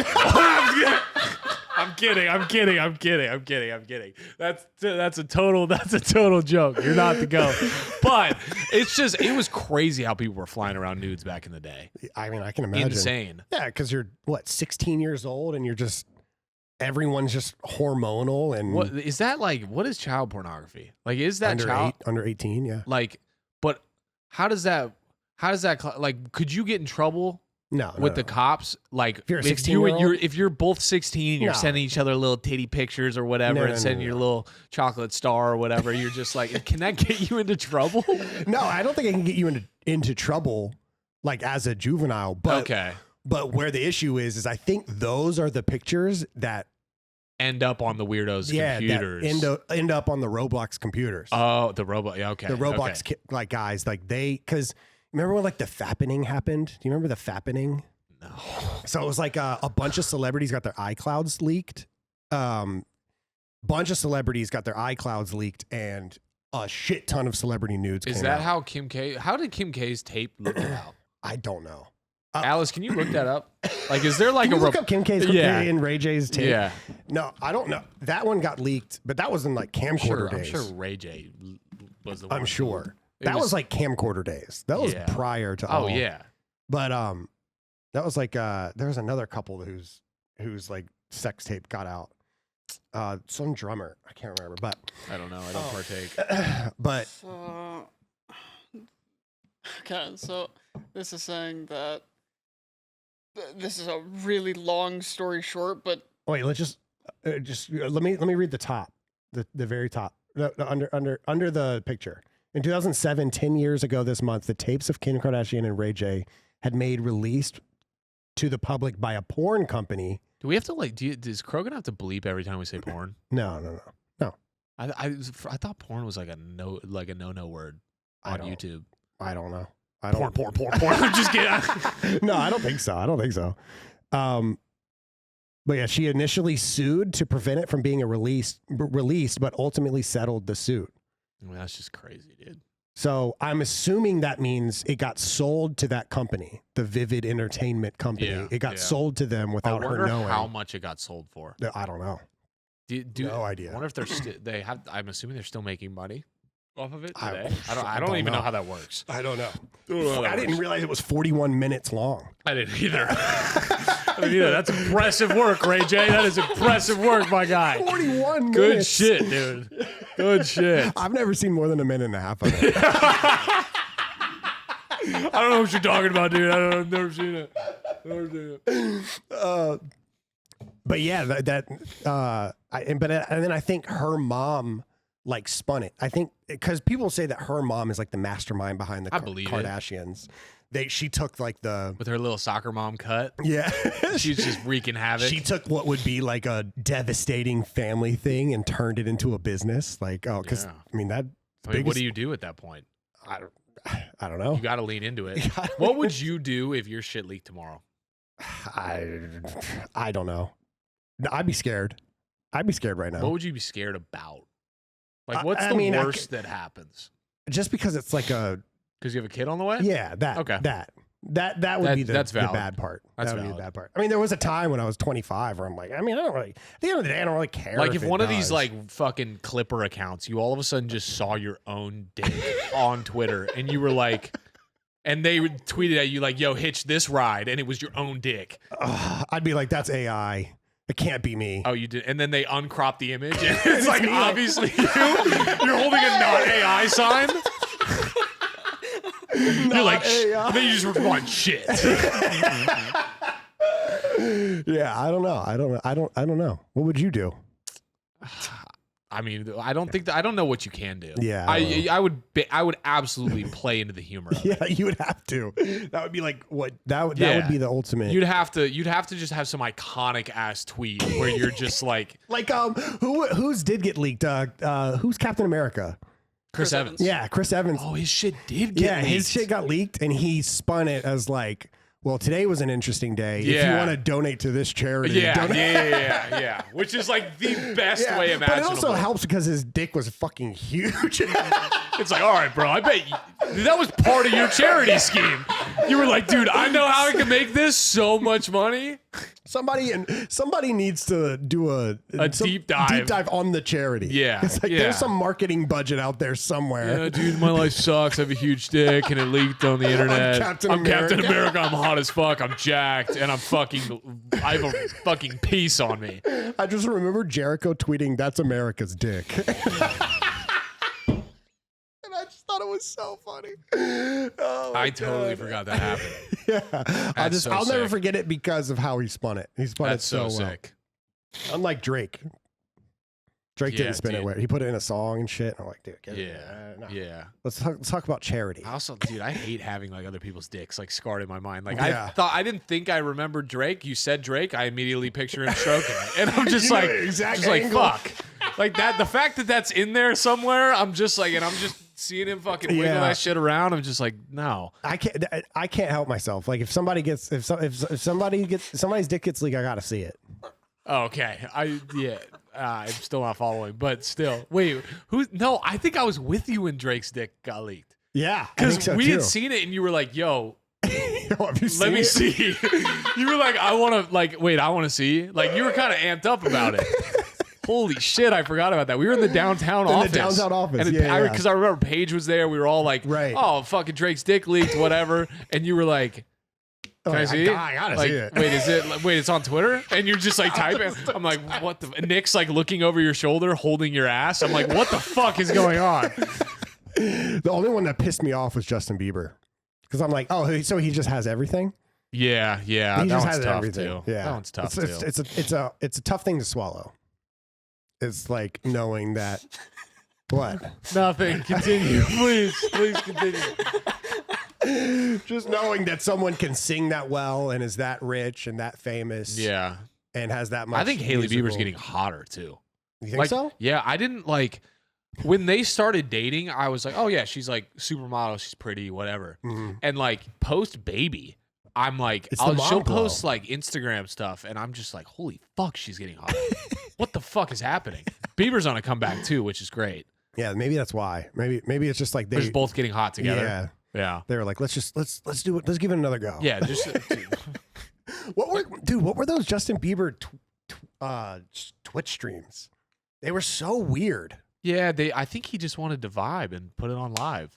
It got like the interesting thing about someone that big that I've noticed is like, dude, I don't even, like their fans are absolutely real, but they're also not real. No, where like not you real. go in their chats and it's like, oh my god, like fire emoji, heart eyes, I love you. You look at JB's Instagram comments, it's like you guys are not fucking real people. And then you click on their thing, and they absolutely are real people. They're real people. They're just like, I don't even know what to categorize it as. Me neither. But it's like stands, I guess. yeah, probably stands. Yeah. Which is like just such an interesting. I can't imagine being a stan of. I don't know. Maybe, If you were a stan of, like, what do you think you were the most of a stan about? What does stan stand for? Stan is an Eminem song, I know that. and it's about a super fan that loved Eminem so much that he drove himself off the side of the road. He was so obsessed with it, and he wrote him countless. Okay, countless, I don't know why I always thought it was an acronym. No, it just means. Yeah, it just means a super fan. Okay. So maybe he was playing it on that, or Yeah, like, super fan stan. Yeah. Blah, blah, blah. Yeah, there you go. Hands in my hands in my pants. Hands in my super pants. stan. Yeah, I got a beer on my head, but don't call me a beer head. yeah. Bars. Okay. That's a real hot coffee. Bye. So maybe it's like if I was ever weirdly a fan of something, it was probably, this is so random, but it was probably like battle rap in like 2011. Yeah, I was like, I could totally see that with the way that you tweet. I was for some reason I got like very addicted to trying to figure out all the battle rappers like government names. What the? I don't know. Yeah, that's absolutely in that category. Yeah, I don't know why I was like that, but I like people like there's a really famous battle rapper. His name's Disaster. Couldn't ever find his name. Never found it. You just loved being like, oh, does that you mean Jamichael Michaels? So like, yeah, I know. Yeah, that's what I know him by. Like, I know y'all don't know him by that, but like, I know him by that. Very fucking weird of me. I think about that a lot, but I was also like, I was going through some shit at the time. So I was just you like, need to fixate on something. I just was locked. I would come home every day, get on the laptop, and just like look around the internet and like watch whatever battles are out and try to figure out everything I could about these people. Bachir Yagami. So wait, Disaster's name is Bashir? That's definitely not Jamichael Michaels. That's not Jamichael Michaels. Well, shit. 20 years later, I find out this is a government name, Yagami. And he's born Lebanese. I knew he was in the Lebanese. U.S. and raised in Lebanon. I knew he was Lebanese because he does battles in Lebanon. Wow, that's kind of fire. Yeah, bilingual battle rapper shit. But yeah, have you ever been a stan of something? I mean, LeBron in the weekend.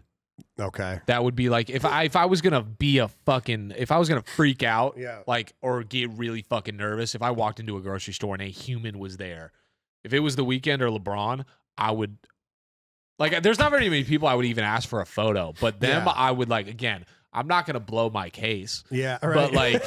But like, I'm gonna freak out a little. Yeah. Bit. Like if I met LeBron, like when I see people, like I go back and forth because like I'll see people like Flight or some of these guys who have met LeBron as like live streaming's grown, and you get these clips of like Flight meeting LeBron and Kai Cenat meeting LeBron, and like all of a sudden they become more human in these instances.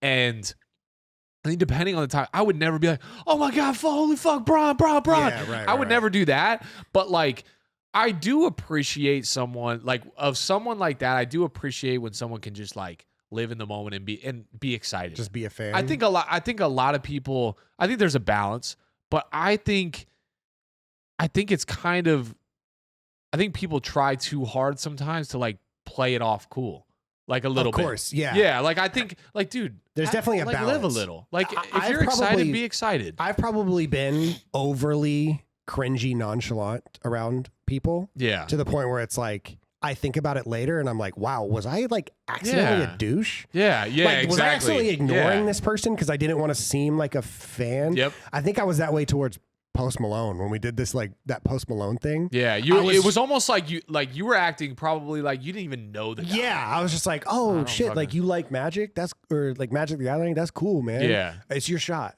Yeah, yeah. I played beer pong, and I think about it later, and I'm like, dude, like I was maybe I was too not, but like, what's gonna like? Yeah, you live and you learn. Right, also, yeah. It's just like, what can you do? You don't put you're not in that many spots too often where it's like, yeah, it's that weird. But I do think like, I try to like allow myself to get excited about things. Yeah. I think it's easy to like downplay things in life, downplay accomplishments, downplay like meeting cool people, downplay experiences. And I think like letting yourself get excited about things is important. I think I do a really good job of separating the art from the artist. Like I am a super fan about the art. Like when it comes to like let's just use music as an example. When it comes to the Chili Peppers or Drake, like people that I really love, I will sit there and listen to the albums all day. Yeah. And there are times where I'm listening to the album and I'm so like into it, or I'm like I'll cry when I listen to songs. Yeah. But if I met the artist, I wouldn't be like, oh my God, Drake, you're the guy who made Star 67. Like, holy fuck, you were stroking that shit. And I watched it like the same day. I literally asked my friends, where the fuck is that video? Give me that fucking video. Yeah. See, I think I separate the two. Yeah. Same with like I really love The Office. Like probably my favorite. I also think that comes with I would say like to an extent I have an experience. I'm sure you even have more of an experience of like there's certain like you go through life where at a certain point you were in all words of a better thing, a nobody. Yeah. Like you did whatever. Yeah. And then all of a sudden you like became a somebody and you started and you met Seth for the first time and you met fucking I don't know, Peanut. And you met all these people for the first time. And all of a sudden you get really comfortable with like, oh, these are all normal people. Yeah. And you're like training yourself for these moments where like I do understand that like some people live very like just normal lives and they're not in that position very often. Like I have met a ton of people through working here that I never like Tyreek Hill and fucking whoever. I don't know. Yeah. But like through repetition you become comfortable in those like instances. Yeah. And I can understand how like there are some people that will literally never be in that position to meet anyone ever. And they don't want to, like, and they don't try to be. Yeah, they don't try to be either. But if it does happen one day, they don't know how to react because they don't have any, like, repetition around those instances and those feelings and those emotions. What do I do? Do I ask for a picture? Right. No, I want to be cool. I don't want to bother them. Yeah. Like, everyone's different. I think, like, when you see videos of, like, women watching the Beatles or Michael Jackson or you know, Justin Bieber, and they're literally, like, crying or fainting, or Taylor Swift is a good example, like fainting. Yeah, listening to this person or being around them, I can't understand that. There's not a person on this planet. It would have to be Jesus himself. Like, there's not a person. What do you think of Taylor Swift? I'm not a gigantic fan of her music, but I think she's appropriately rated. Yeah. I think she is like the close. I think she's like the epitome of a pop star. I agree. Yeah. What I don't fuck with is like, I think when I share that sentiment with like, you share that with a girl. Okay. Or God forbid a Swiftie. Mm-hmm.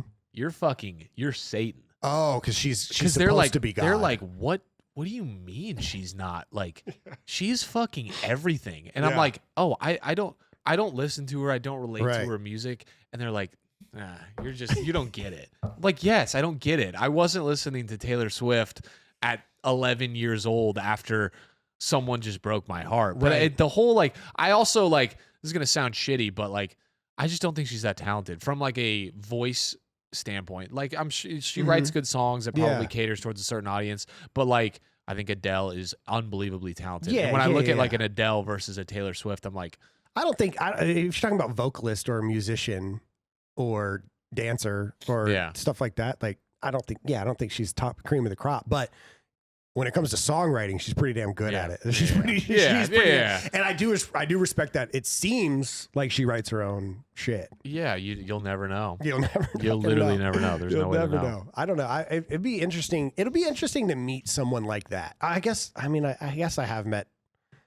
I mean, the Post Malone shit was like all like corporate stuff. Even though he didn't think about that. Like he was just like, oh, I got to meet these kids. Oh, we'll play beer pong. Sure, let's fucking do it. And also, like, I'm sure that was a way better experience than like most of his experiences that he has with brands, with whatever. Yeah. I can't imagine what he would be like in like a business meeting he's like bored in. Like, I don't know if he ever even does that. Yeah, I don't think he does. He seems like just a guy that just does whatever the fuck he wants. Like, I have to think like how insane something would have to be for him to be in the boardroom. Mm-hmm. I don't know. What happened there with the Post thing is that it was like the rest of his contract was happening whenever the merger with Envy happened, and he was like part of he like had a contract with Envy, so he had 2 more deliverables that he needed to do for the Envy contract, and obviously OpTic took that on. So like I didn't know the rules, and I was like trying to be like the creative director at the time. Yeah. I didn't know the rules about what it was like to talk to him. So I'm in this text chat. It's his music manager, his gaming manager, and then it's like Hector and me and him. Mm-hmm. And I came up with the idea I love the idea. I didn't come up with it, I don't think. Or maybe we collectively did. Because you weren't here at the time, were you? No. Okay. No. That was before I got We here. our dream goal was to just play Rock Band with him and just say, playing Rock Band with Post Malone. Yeah. And have like, even our idea was to have Z-Laner because Z-Laner can sing. Yep. And we were going to do like rock songs where Post was singing. And then we were going to do Post Malone songs where Z-Laner was singing and he was playing drums. Like it just would have been good. Hard. And I put it in the chat with him, and I was like, hey, these are our ideas. He replied back to it and said, dude, I love these ideas. I'm down for whatever. Posted? Post Malone. Uh-huh. And then his team was like, whoa. His team hit me directly, immediately, and was just like, anything that you put in front of him has to go through 5 different people before he even sees it. And I was like, oh fuck. Yeah. I was so like you're reading that text and your hands are just floating. Just shaking. You're just like, I don't know. Fuck. Yeah. I'm like, but he said he was down. Man, he said he fucked with it. But like his personal assistant has to sign off on it. His he can't do anything with his music without his label signing off on it, which means his music. There's just so a million many hoops that you have to get through. So many hoops. Yeah. That is like, if we wanted to play a game of Rock Band with them, it would be a 3-month ordeal just behind the scenes, like trying to figure it out. So I understand it, but I mean, that's just a different level of fame. Like that sort of fame, like shit's crazy. Now Roger's just out there hanging out with all of them. That's fucking. Yeah, hell yeah. Cheers to that. Cheers to that, Raj. Raj's probably sitting at his desk right now, just smiling. Windows open, LA breeze coming through. So what's it been like holding down the fort by yourself, pretty much, at least for half the month or half the week? It's been good. Been good. I don't know. I'm a confident person. Yeah. Honestly, like from a like day-to-day standpoint with content, like Roger has been pretty removed from it. Like even when he was here in person, he was starting his new role. Months ago. Right. And so like even when he was here, he was pretty removed from like the day-to-day content stuff. Yeah.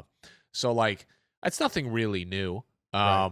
I would say like the biggest difference all of a sudden, bless you. Thanks. The biggest difference all of a sudden is like when it comes to like content in general, like, and I'm thankful for this, but it's also like I've built a relationship with you guys and our players and all our talent that's like I'm friends with everyone. Like we're all really good friends, and which like I think is super important. Definitely. For what I do, and it's something that like I take pride in because like I think a universe where I think that like this was founded off of friends making videos together. Yep. And I think that obviously through progression and growth and things becoming companies and getting more formal, like all of a sudden content can become more formal. Yeah. And I think that can get lost. It can get lost. Yeah, and I try my best to like have a light heart about everything, and also like let's just all fucking have fun. Yeah. Like at the end of the day, I have more fun I have like my dream job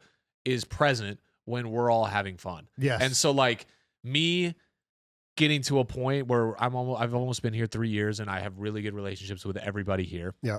I think like they're all so comfortable with me as I'm comfortable with them. Now like me being here, the only one for 2 days of the week, and then for part, like I do feel a little bit of like, there's a problem, James, Yeah. yo, James. Yeah, So it's yeah. there's a little bit of that. Yeah. But like I appreciate it. Like Yeah. I still, it's not really a bad thing. It's just something that's navigatable. Yeah. But no, I mean, it's been good. I'm excited to like, I think we have a lot of like really dope shit that we're coming up with. Yep.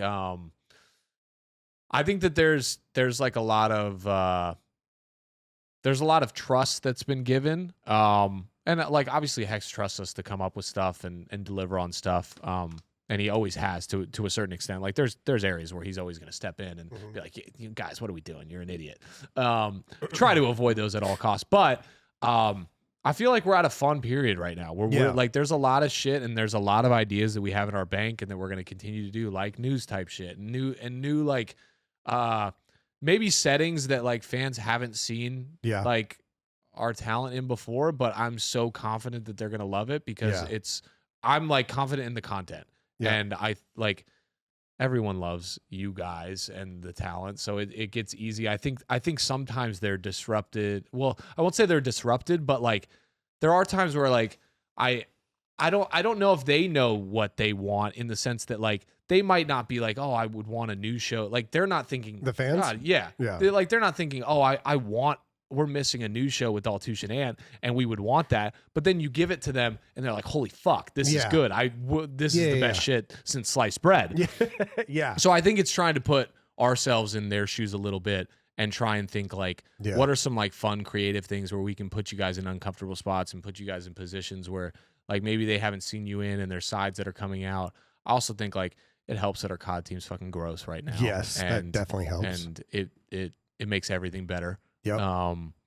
So yeah, it's good. It's great. Do you look at other organizations' content? I was worried that this question was going to come up. Why? Because I'm a fucking hater. You are a hater? I'm a hater. I like Raj will, everyone will always laugh because like I know that I'm a hater. I don't look at anybody else. Like I don't You look don't at you don't hate watch? I don't no. I don't watch, period. Like respectfully, I do not give a flying fuck about anybody but us. Like in the sense of like, I don't follow what's going on with other teams. Right. Like I'm confident enough in what's been built here and what we're building that like we're doing it the best. I know we are. Yeah. And so like me looking at other people are catching up, I do look for inspiration, but it's not in gaming and esports most of the time. Where do you look? I would say like more general YouTube. Like there's fantastic creators that I watch in like the fitness space, like Will Tennyson or Jesse James West, that are doing YouTube really well. They're like obviously like the Sidemen do their things where they like, I try and find parallels where like at the end of the day we are a group of friends. Yeah. So what other groups of friends out there are doing things? Yeah. And what can we do? I don't like copying, but I do think like there's areas where you can yoink and twist and like change things that match our. Everyone does it. Yeah, everyone does it. And I think there's ways to make other people's ideas better that fit our audience better. Yeah. I think that there's solo creator ideas that like we can twist that we have the benefit of. Where like Will Tennyson does a fitness video where he's reviewing internet gym scams. Right. And we could do gaming scams. Yeah, and for sure. And we do it in a different format where he might have built out this whole video where he's the only one testing it and he's going to all these gyms and doing this.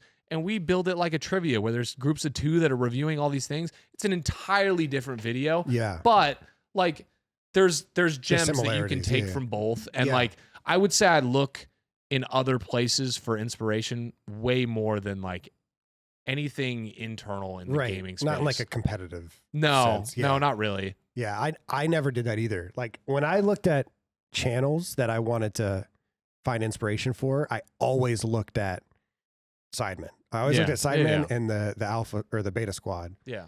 And just because like that was what I feel like we thrive in. It's like rather than being gamers and like making gaming content all the time, which has its good perks, but I feel like when we're in a room together, the videos that everybody remembers are either the documentaries or the videos where we're in rooms together, like 100%. just doing fun shit. So 100%. I think that like I always look at it as like we have a super unique opportunity where like all of you guys are here every week. Yeah. And so like most other places can't say the same with their people. Even if there's people signed, like they're not coming every single week to do things. Yeah. So like I think abusing that where it can be abused is like important. Like there's not many orgs that can field a full 5v5 match tomorrow where everyone just shows up 10 people that we rock 5v5 on Black Ops 4 and there's enough people where everyone's good, everyone's competitive, it's a good video. Like it just doesn't exist. Yeah. So there's times where like the COD stuff, and I also think I always think the COD stuff is like a little bit like low hanging fruit where like we're all good at it. Like we can all come up with a good Call of Duty idea the snap of a finger. Yeah. And so like I try to spend, and I think we try to spend like a majority of our time brainstorming stuff that's not the low hanging fruit. Right. And that's stuff that's going to like push the needle in directions that maybe stick. Yeah. It seemed like you've been kind of locked in on like short form stuff lately too with the Shotzi GeoGuessr. Yeah, we're trying to switch up the social strategy, I think a little bit. I think there's just like there's a lot of opportunity with short form in general. Yeah. And it can be hard to like figure out because like while there's some benefits of having 20 talent that can all come on and do all this thing, like some short form ideas I think are better for solo creators. Like sometimes I think solo creators can grow better on a short form basis than anyone else because like you get attached to the person and you get attached to these little like series and things that they do. It can get a little harder to like, oh, we're going to throw this GeoGuessr or throwing knife series at you with Ant, but we're also throwing a million other things out there too. Yeah. And so like if Ant was a solo creator and he was doing that on his own channel, like that might be pretty successful and it might be something that he finds success with. But at the same time, like we had like everyone has to have their things and then it all comes together and grows everything. And so like I feel like it's a balancing act. Yeah. I think the cool thing about what the Sidemen do is that individually they do things so differently. Like KSI obviously is fighting and doing business shit and like making funny videos. Zerka is like over there like doing GTA RP, and then Simon does like soccer content, and like they all do their own shit, and then when they come together, it's still a just collective. Fun videos that have nothing to do with their own individual niches. Yeah, But it just works because like everyone's like someone's popping off, growing, doing their own thing. They're doing this, they're doing that, but then like you're still gonna get the daily programming of whatever Sideman is. I'm gonna piss again. Yeah, me too. All right, so whenever you're on any sort of show, we always talk about your dating life. Oh yeah. We've mentioned a little bit of you on dating apps, but where are we at currently, man? Okay, where are we at currently? Holy shit. So, I thought I was in a good place, and now I feel like I'm on the verge of spiraling. Oh, again. Nice. Fuck yeah. I thought I was headed in a good direction. You're but always I a think lot of fun when you spiral. Yeah. Yeah, I think I'm way more fun when I spiral. For sure. But then I start feeling like I'm getting way closer to Nick. Yeah, no, I mean, because it's only a matter of time before you guys morph. Yeah. So you guys just morph into one Hitch has person. this fucking ongoing joke where me and Nick are like the same person. I'm going to end up like Nick, and I'm going to be 34. And like I am now, which me and Nick aren't like each other at all. I feel like I think if I think Nick takes that as a compliment. I think if I told that story, if I explained my buddy Nick and my buddy James to somebody and then put you guys beside each other, they would not know who's who. They'd be like, wait. I think what's funny too is like every once in a while I'll hear Nick talk like on a Flycast episode and he says something and I'm like, I I kind of see it. Like I actually do think we're like kind of similar in ways. Yeah. I think Nick is like Nick's like if I developed a drug addiction and then went to rehab. That's so you were one thing away. No, from being Nick. I just think that there's certain areas where I think like Nick is just he's way harder on himself in scenarios. Yeah. And like there's a little more fluctuation where like I don't know. Yeah. Nick's gonna watch this and be like, dude, what are they? I'm so pissed off right now. What are they saying? This is good though, because I just get shit talked weekly on Flycast and I never get to. This is your opportunity. I don't actually listen to him either. So like I don't know what I'm defending. You just hear the stories. Yeah, I don't know what I'm defending. But dating life, I don't know, man. Dude, it's so weird, and I'm sure people can relate to this, but like 27, I have a pretty good job. Mm-hmm. I'm a nice guy. Mm-hmm. I'm funny. I have a good sense of humor. Tall, jacked, handsome, all the above. Yeah. Like whatever. Only dudes watching this, by the way. Yeah, only dudes watching this. I'm not selling anybody. Guys, just go follow my Instagram because I feel like if I get more followers, like girls will fuck with me. So like just go follow my Instagram. And we'll just, that's what it is. Yeah. If I could get that number like to 10K where it like looks round and then girls like, yo, what's up with this guy? He got motion. Anyways, I don't know. I've never been the type where I rushed into relationships. Like I know people that like have bounced around. Like, well, the relationship will end. A couple weeks later, they're in a new one. And like it's never. I don't know anybody like that. Yeah, totally. I've been in like 4 different 4-year relationships. It's never been me. And this just happens to be a big drought. Where I'm like figuring out where the issue is. Like dating is just so weird nowadays. Dating in Dallas too is a little bit weird nowadays because like I don't know. I get like weird icks from like really like they'll be really great pretty girls, and if I even get the slightest hint of like they're in it for like monetary reasons, it just like does that actually happen? Yes, dude. Yes. I've had girls on first dates be like, dude, I wish I still had Hinge because like I re-downloaded it for 2 days and I'm not even kidding you. In like the second day, some girl said like, oh, you could only match with me if you pass my list of like must-haves. And we matched and I was like, what's the list? She sends me a fucking diary long of like flowers every date. What? Flowers, they were crazy too. Like it wasn't, there's like, I get effort and then this was insane. And it's just like, I don't know. I'll feel like you can feel a girl projecting like on a first date. Like I just don't like when a girl feels the need to and again, guys, this is just my preference. I'm not saying this is bad. Maybe some guys like this. But I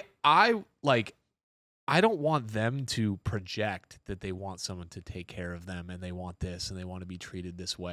Like I'd rather like if we're on a first date or a second date or a third date, let's get to know each other. Let's have fun. That sounds ridiculous of you. You're a douchebag for thinking that. Make me like I will want to do those things. I will want to bring you flowers. I will want to pay for dinners. I will want to make sure you don't have to worry about anything if we go do this or go do that. Yep. Those are things that will come naturally if we get to know each other and develop feelings. But a girl being like, yeah, I don't really fuck with a guy who does this and that, and like, yeah, if he does just a rule book already. Yeah, and like there's certain projections and things that'll get said, and I'm just like, I think I've gotten very lucky in my life because I hear that as a consistent like problem that guys have. It's like girls are only in it for the money. Girls, you know, as soon as you open your wallets, that's when they care. I hear that a lot. I've never had that experience. Like never. Yeah, I don't know. I think like it might be the area a little bit. Okay. Like I've gone on. It might be Hinge. I've gone on dates with girls that like went to SMU. SMU is a school that there's a bunch of very well-off individuals there. Yep. And maybe like that's a part of it where it's like if I'm not going to fucking Nobu for the first date, like I don't want him. And then it's just like I understand the standards there. Like, Yeah. I get it. You know what? Do your thing. You will find somebody that I'm sure will do that. Yeah. But like That'd that be a being 50-year-old man. Yeah, 50-year-old man, or like a fat bro who like who doesn't take care of himself, Whose and parents also have yeah. He's been driving a BMW since he was 12, Right. And it's like, okay, sure, take your pick. I get that there's an audience for it, but it's just a hard thing to navigate, and I think it's a little frustrating too, because like we always make, like, I've never been perfect when it comes to dating, and like we always make jokes. James is chronically single. I even tell girls this. I'll be like, it's kind of a joke at the office that like I'm gonna be single forever. Like, and I'm sure they love to hear that. Yeah, but they're like, oh, that's God. great pickup line. Yeah, oh, that's great. It's like, oh, this guy's makes either them curious. This guy's either insane or a whore, or both. Or both. But dude, that just made me think of my mom coming up to you at the major. Yeah. So for context, like there's a Flycast episode, and there's been multiple episodes where like Nick and Davis will paint a certain picture of me that's like that I've painted like myself. That is like 92% accurate. I've painted myself, and my mom has never met Hitch before. And also, you've been on 2 Around the Bars as well. Been on 2 Around the Bars as well. She'd never met Hitch before. And she goes up to him at the major and is like, "Stop calling my son a whore." No, that's not what she said. She said, "I want you to know that my son is not a whore." Oh, okay. I didn't take it as she thought I thought you were a whore. I took it as you portray yourself as a whore, but you're actually not. That's how I took it. Either and way, you were works. like, sure. I was like, no, like, I know he's not. Yeah. My mom is also like a super blunt person, and I don't know if you're like this, but I have like weird anxiety when it comes to like my mom or like people around me. Like if they don't understand someone's humor, like it'll come off a certain way. I'm like, oh fuck, I hope Hitch doesn't think like my mom was actually pissed off about that. That was my first thought. But it's like, it's the shit that we always talk about. We're like, oh, they're in the other room talking about me, and my brain is like thinking this and that. That happens to me a lot, especially with my mom, because like my mom has a certain level of humor, and like sometimes I'm like, I don't know if this is landing with everyone, Mom. Like, please be careful. Please be careful. But yeah, I don't know. Dating is dating. I've been on like, I'm still dating. I'll take a break for a while, and then I'll come back to it. Just stop deleting your profile. Just delete the app. No, I did. Okay. Yeah, it's you like you can't delete your Raya. Like it's just there. You just stop paying for it. Oh. So shit. I just stopped paying for it. Maybe that's what happened with Christian Pulisic. Yeah, maybe you just stop paying for it. Maybe like super bless you. Super millionaire guy just stopped paying for his Raya. I'm sure he didn't even see those notifications. Yeah, like maybe somebody found his Raya that he just still had, forgot he was paying for, and he wasn't actually like, trying to fuck around. I don't know, dude. Like, it's one of those things too where like my biggest thing, and I've seen this in like I've had friends relationships in like high school and college, and you'll meet people where like I love my friends, and I love my relationship that I have with my friends. I love my people that I'm all around. There's nothing I would hate more than to enter a relationship where like my friends were like, "Yeah, why is James acting kind of different?" Like because you're around a girl. Yep. Yeah. Like if I brought a girl around and I stopped making the dick jokes that I make, and I stopped like being me, like that's weird to me. Bro, I feel like that's a young thing. Like in what way?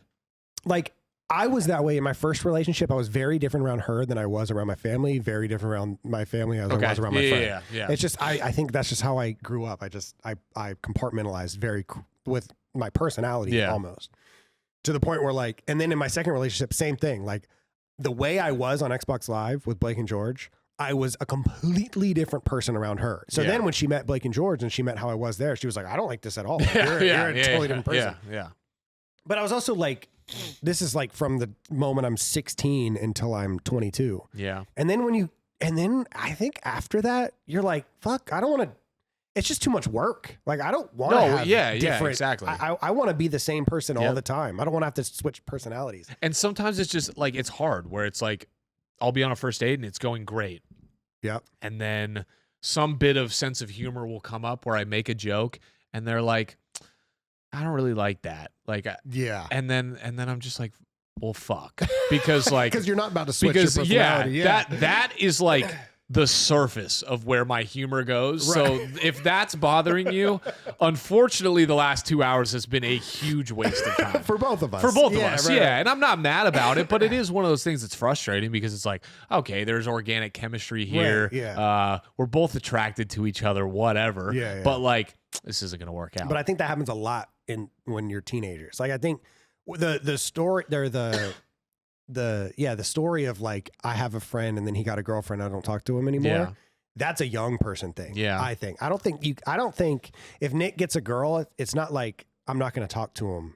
No, I agree with it's not the not talk to him. Cause like I know what you're talking about where your friend like all of a sudden stops responding and only hangs out with the girl. Yeah. This is more of like you're gonna bring her around to OpTic Stars night or this or that. Yeah. Or you're around with her friends. Or like my friends and her friends, we all go out and all of a sudden James is just acting completely different and like way too cool. And it's like I never want to be like that. Yeah. I don't know. See that. I don't know. I had another thought and it went. I don't remember what it was. But it was in the same vein. Of like personality around women? Yeah. Yeah, I don't remember what it was. We'll have to just pass over it. But I'm sure it'll figure itself out at some point. I like have a pretty good peace of mind around it. Dating apps are a big I feel so much better not being on dating apps. So how do you find your mates? Oh, that's what I was gonna mention. Oh, okay.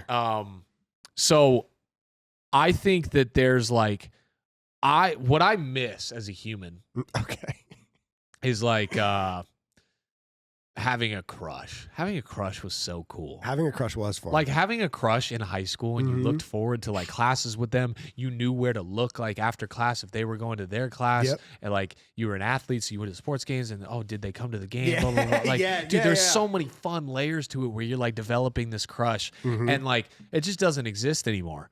No, like at least in this, like there's obviously inner work relationships like at a big, huge sales company with 350 people where like they're all in the office every day and like so-and-so works down the hall. It's the whole premise of Suits. But like, essentially that still happens. But like in this case, unless I meet somebody at the bar or the grocery store or the gym there's nothing else. And that's what I do have like a scary realization of that every once in a while. And that's usually what incentivizes me to like download a dating app. Yeah. Where I'm like, oh dude, if Alexis broke up with me tomorrow, like I don't know what. I have no idea what I would do. I would be like, I'm just going to be single. I'm just going to be single. To be fair, like my mom met her significant other on a website, like on a dating. I think it was Match.com. Oh, really? Yeah, and like she went on like one date, and they've been together for like 6 years. But I also think that that's like an age thing, where like they probably treat Match.com entirely different than us using a dating app. Of nope. Yeah. For sure. Nope. Nice tits. Yeah. Nope. Like it's so much different. Where it's just like it's stupid. It's stupid. Oh yeah. No, it's like we treat dating apps like it's fucking TikTok. Yeah. Everything is algorithm. Everything is an algorithm. It's not good. So I don't know. It's.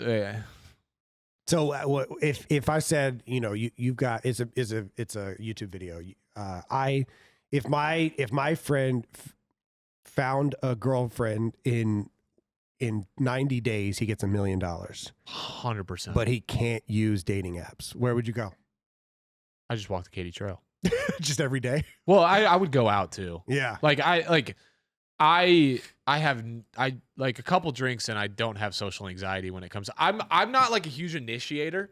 Yeah. Where like I'll play the eye tag for a while, but I'm not like, yo, we've been playing eye tag. You're gonna holler at your boy. Like I'm not walking up like starting, but I need an entry fragger. Like if I have like a good entry, then like I'm fucking set, dude. You get me to that bomb site. Yeah, you get me to that bomb site. I'm planning that bitch. I am good. I'm so good. But if it's a group of me, Roger, Paige, Matt Craig, it's like I'm with a bunch of fucking retirement home people at this point. They're in long relationships. Yeah. And the other thing too that I hate, I really despise actually, is like I will take initiative, but it's the same thing as like when your mom tells you to clean your room and you were going to do it anyway, but when she tells you to clean your room, it makes you not want to do it anymore because you're like, fuck you, I don't want to do it. Right. There's this thing now where like everyone here and all my friends here know that James is single. Yeah. And so, pretty brunette walks past that bar. They all look at you. Fucking Zinni, fucking everyone's just like, what are you going to do? What are you going to do? You fucking pussy. Like, go talk to her. And I'm like, dude, you guys are so whack. Just like, let me live. Let me just live in the moment and let it just happen on its own. Yeah. I don't like being put on blast where I'm like, oh, I gotta go do this now. Mm-hmm. And then everybody's watching, blah, blah, blah, blah, blah. But I'm a good sport about it still. It just... You still land the plane sometimes. Yeah, occasionally. Occasionally. I also kind of hate going out now. I don't know. Yeah. Me and Nick went out like maybe me and Nick have gone out once together this year. Okay. Which is like pretty good. Yeah. I think he's gone out more since. Fucking degenerate. He's just always, goes out, he's then always lies on me, his vlog. Yeah, he's always telling me he's like, I don't want to do around the bar until we can get like hammered. And I'm like, well, when do you want to do it? He's like, well, I already drank twice this week, so I don't want to do it. And I'm like, dude, whatever. Sure, man. Yeah. All right. Yeah. Whenever you're ready, I'm ready. But me and Nick went out one night and like not to get like religious, but we both walked out, and this is the first night we'd been out of the year when we're standing in line at Hendy's. Sorry, my ADHD was just like, holy shit, that's cool. And we're standing in line at Hendy's, and this kid comes up, and he starts talking to us like about Jesus and God. Mm-hmm. And like it wasn't. There's certain times where like it comes off like really projecting, where it was a little forward, right? But it was enough to where like he did still keep his boundaries and he kept talking to other people in line. He had just moved here. He was out there by himself, and he was just kind of talking about the Lord. And me and Nick looked at each other, and we were like, we should not be out tonight. Like this, if there was ever a sign from God to go home, it was right now. This random kid walked up to us and just started telling us about our Lord and Savior Jesus Christ. And me and Nick looked at each other and we were like, this isn't going to be fun at all. This is not going to be good at all. I just hear Ice Spice playing on the speaker, and I just see ass getting thrown inside, and we're out here and we're just like, yeah, this might not be a good idea. It was a bad night. It was a bad night. We waited in line. We went in. We followed through, and it was like, why the fuck did we even do that? We got asked if we were brothers that night too, which pissed me off. Nick loved it. Nick probably loved it. He's like, yeah, we're brothers. Which one do you think's younger? He's like, which one do you think's younger? One's 7 years older. Yeah. Crazy. Yeah, I mean that's well, we wish you luck, man. Thanks, everyone listening is always wondering, like, what's James's dating life like? What's James's dating life like? I think my mom's wondering the same thing. She asks me all the time, and I don't really have good answers for her. This is going to be the most intel she's gotten in months. Oh, well, so there like, it is. I'm sure she's going to love it. All right. Well, at the end of every episode, I usually ask the producer if he's got any questions. And so Atlas has probably got nothing. He's probably got some gold prepped for you. No, I mean, it was going to go back to like you guys covered like inspiration and like a lot of stuff, and so we're swapping from the dating life stuff back to the kind of work things. Back to the good shit. Yeah, back to the good shit. James, we don't give a fuck about who you're dating, dude. Yeah, anyways, back to the shit that people care about. Good luck on Hinge or whatever. But like in terms of just giving people an idea of kind of behind the scenes, because we're all so used to coming up with all these ideas. And how many ideas would you say, like a percentage wise, actually make it to? Holy fuck. That's a good question. That is a good question. Ideas in general, not just mine, that we have. Yeah. There's a document that exists. Mm-hmm. I mean, what percentage makes it, or what percentage like is like still on the back end just waiting to be makes it to a video? I mean, yeah, both are great. I think makes it to final cut would be where I was coming from. 3 to 8%. Yeah, I would say it's very little. Yeah, 3 to 8%. We have so many things that are on this doc that we go through it every week, and we're like, yeah. Oh, fuck, that's a fucking fire idea. We should do that. And I'm a big proponent of like excitement around things. I think everyone works better when they're excited about an idea. Yeah. I think like motivation comes and goes. And so like if we read an idea or have an idea and multiple people are excited about it, it's like, let's fucking rip it next week. Right, While yes, everyone's excited right, about it, yes. let's cook it. Let's do it right now. But then there are ideas that will come up with, oh, we'll put it on the dock. And like, it sits there for a while. Right. And so like, there's a lot behind the curtain that like, there's so much fire. We have so much fire shit. And there's like, there's a lot of things that are hard to pull off, or they're really fucking expensive to make, or this or that. And like, but I mean, dude, there's some good minds here. There's some really cool shit. And I would say 3 to 8% of it like sees the light of day. And there's always versions. I'm always in the spirit of like, I would rather have like Hex or somebody, like I pitch him an idea and he like brings me back to earth a little bit with like, I always lean in the rogue direction and like being a little crazy with shit. And like, I would rather always go far that way and then be brought back than like be timid about the things that I'm pitching. Like I want the reaction to be almost a little like, ooh, we can't do that. Okay, well, what could we do? Like, let's bring it back to like an achievable area. So I think like, yeah, I think that answers that essentially. Yeah. That was cool. Yeah. Yeah. And I would say that to add to that, there's a lot of ideas that are on there that are so expensive that we're waiting for a brand to attach themselves to it. Yeah, and I think a lot of stuff like there's like a waiting period for that, and then there's some ideas on there that we're eventually just gonna say, fuck it, we're doing it. Like I don't care, we're doing it because like, yeah, there's some good stuff. There's some good stuff. Always some good ideas. We have I imagine that doc leaked. It'd be crazy. People would be crazy. I don't think it would be that crazy. No, I don't think it'd be that crazy at all.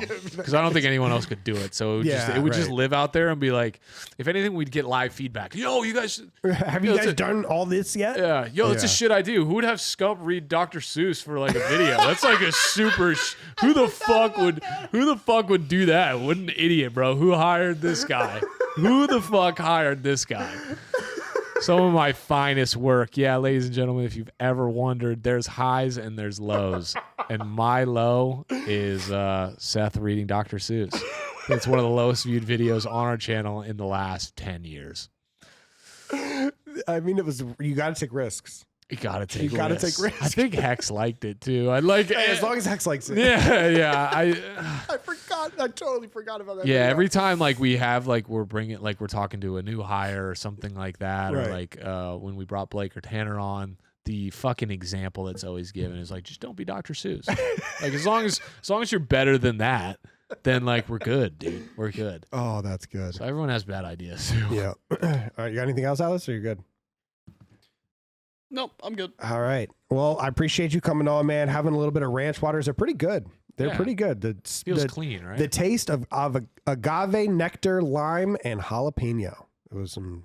Also, guys, if you made it this far, people are probably already clicked off. But I told Hitch to not put this on Patreon. No Patreon. So, like, go subscribe to the Patreon. I was like, dude, the last production ones, go watch the last production ones, because I've always felt like the part that gets put on Patreon is when we're the drunkest. Yeah. And the conversation is insane. Like, I don't even remember what's talked about on the Patreon, but it's worth it. So go subscribe to it. The last production pod, we told the entire, like, Matt Craig dying story. And that never made it out. I was holding his dear sweet head in my hands as he was passed out cold. So James said he would do this episode if nothing's on Patreon. Yeah. So go subscribe to the Patreon. And watch the last production episode. Yeah, watch the last production episode. Watch all of our YouTube videos. Yeah. And like them and subscribe and watch the whole thing. Yeah. All right, man. I appreciate you coming on. And this has been another episode of Around the Bar. We'll see you guys in the next one. Peace.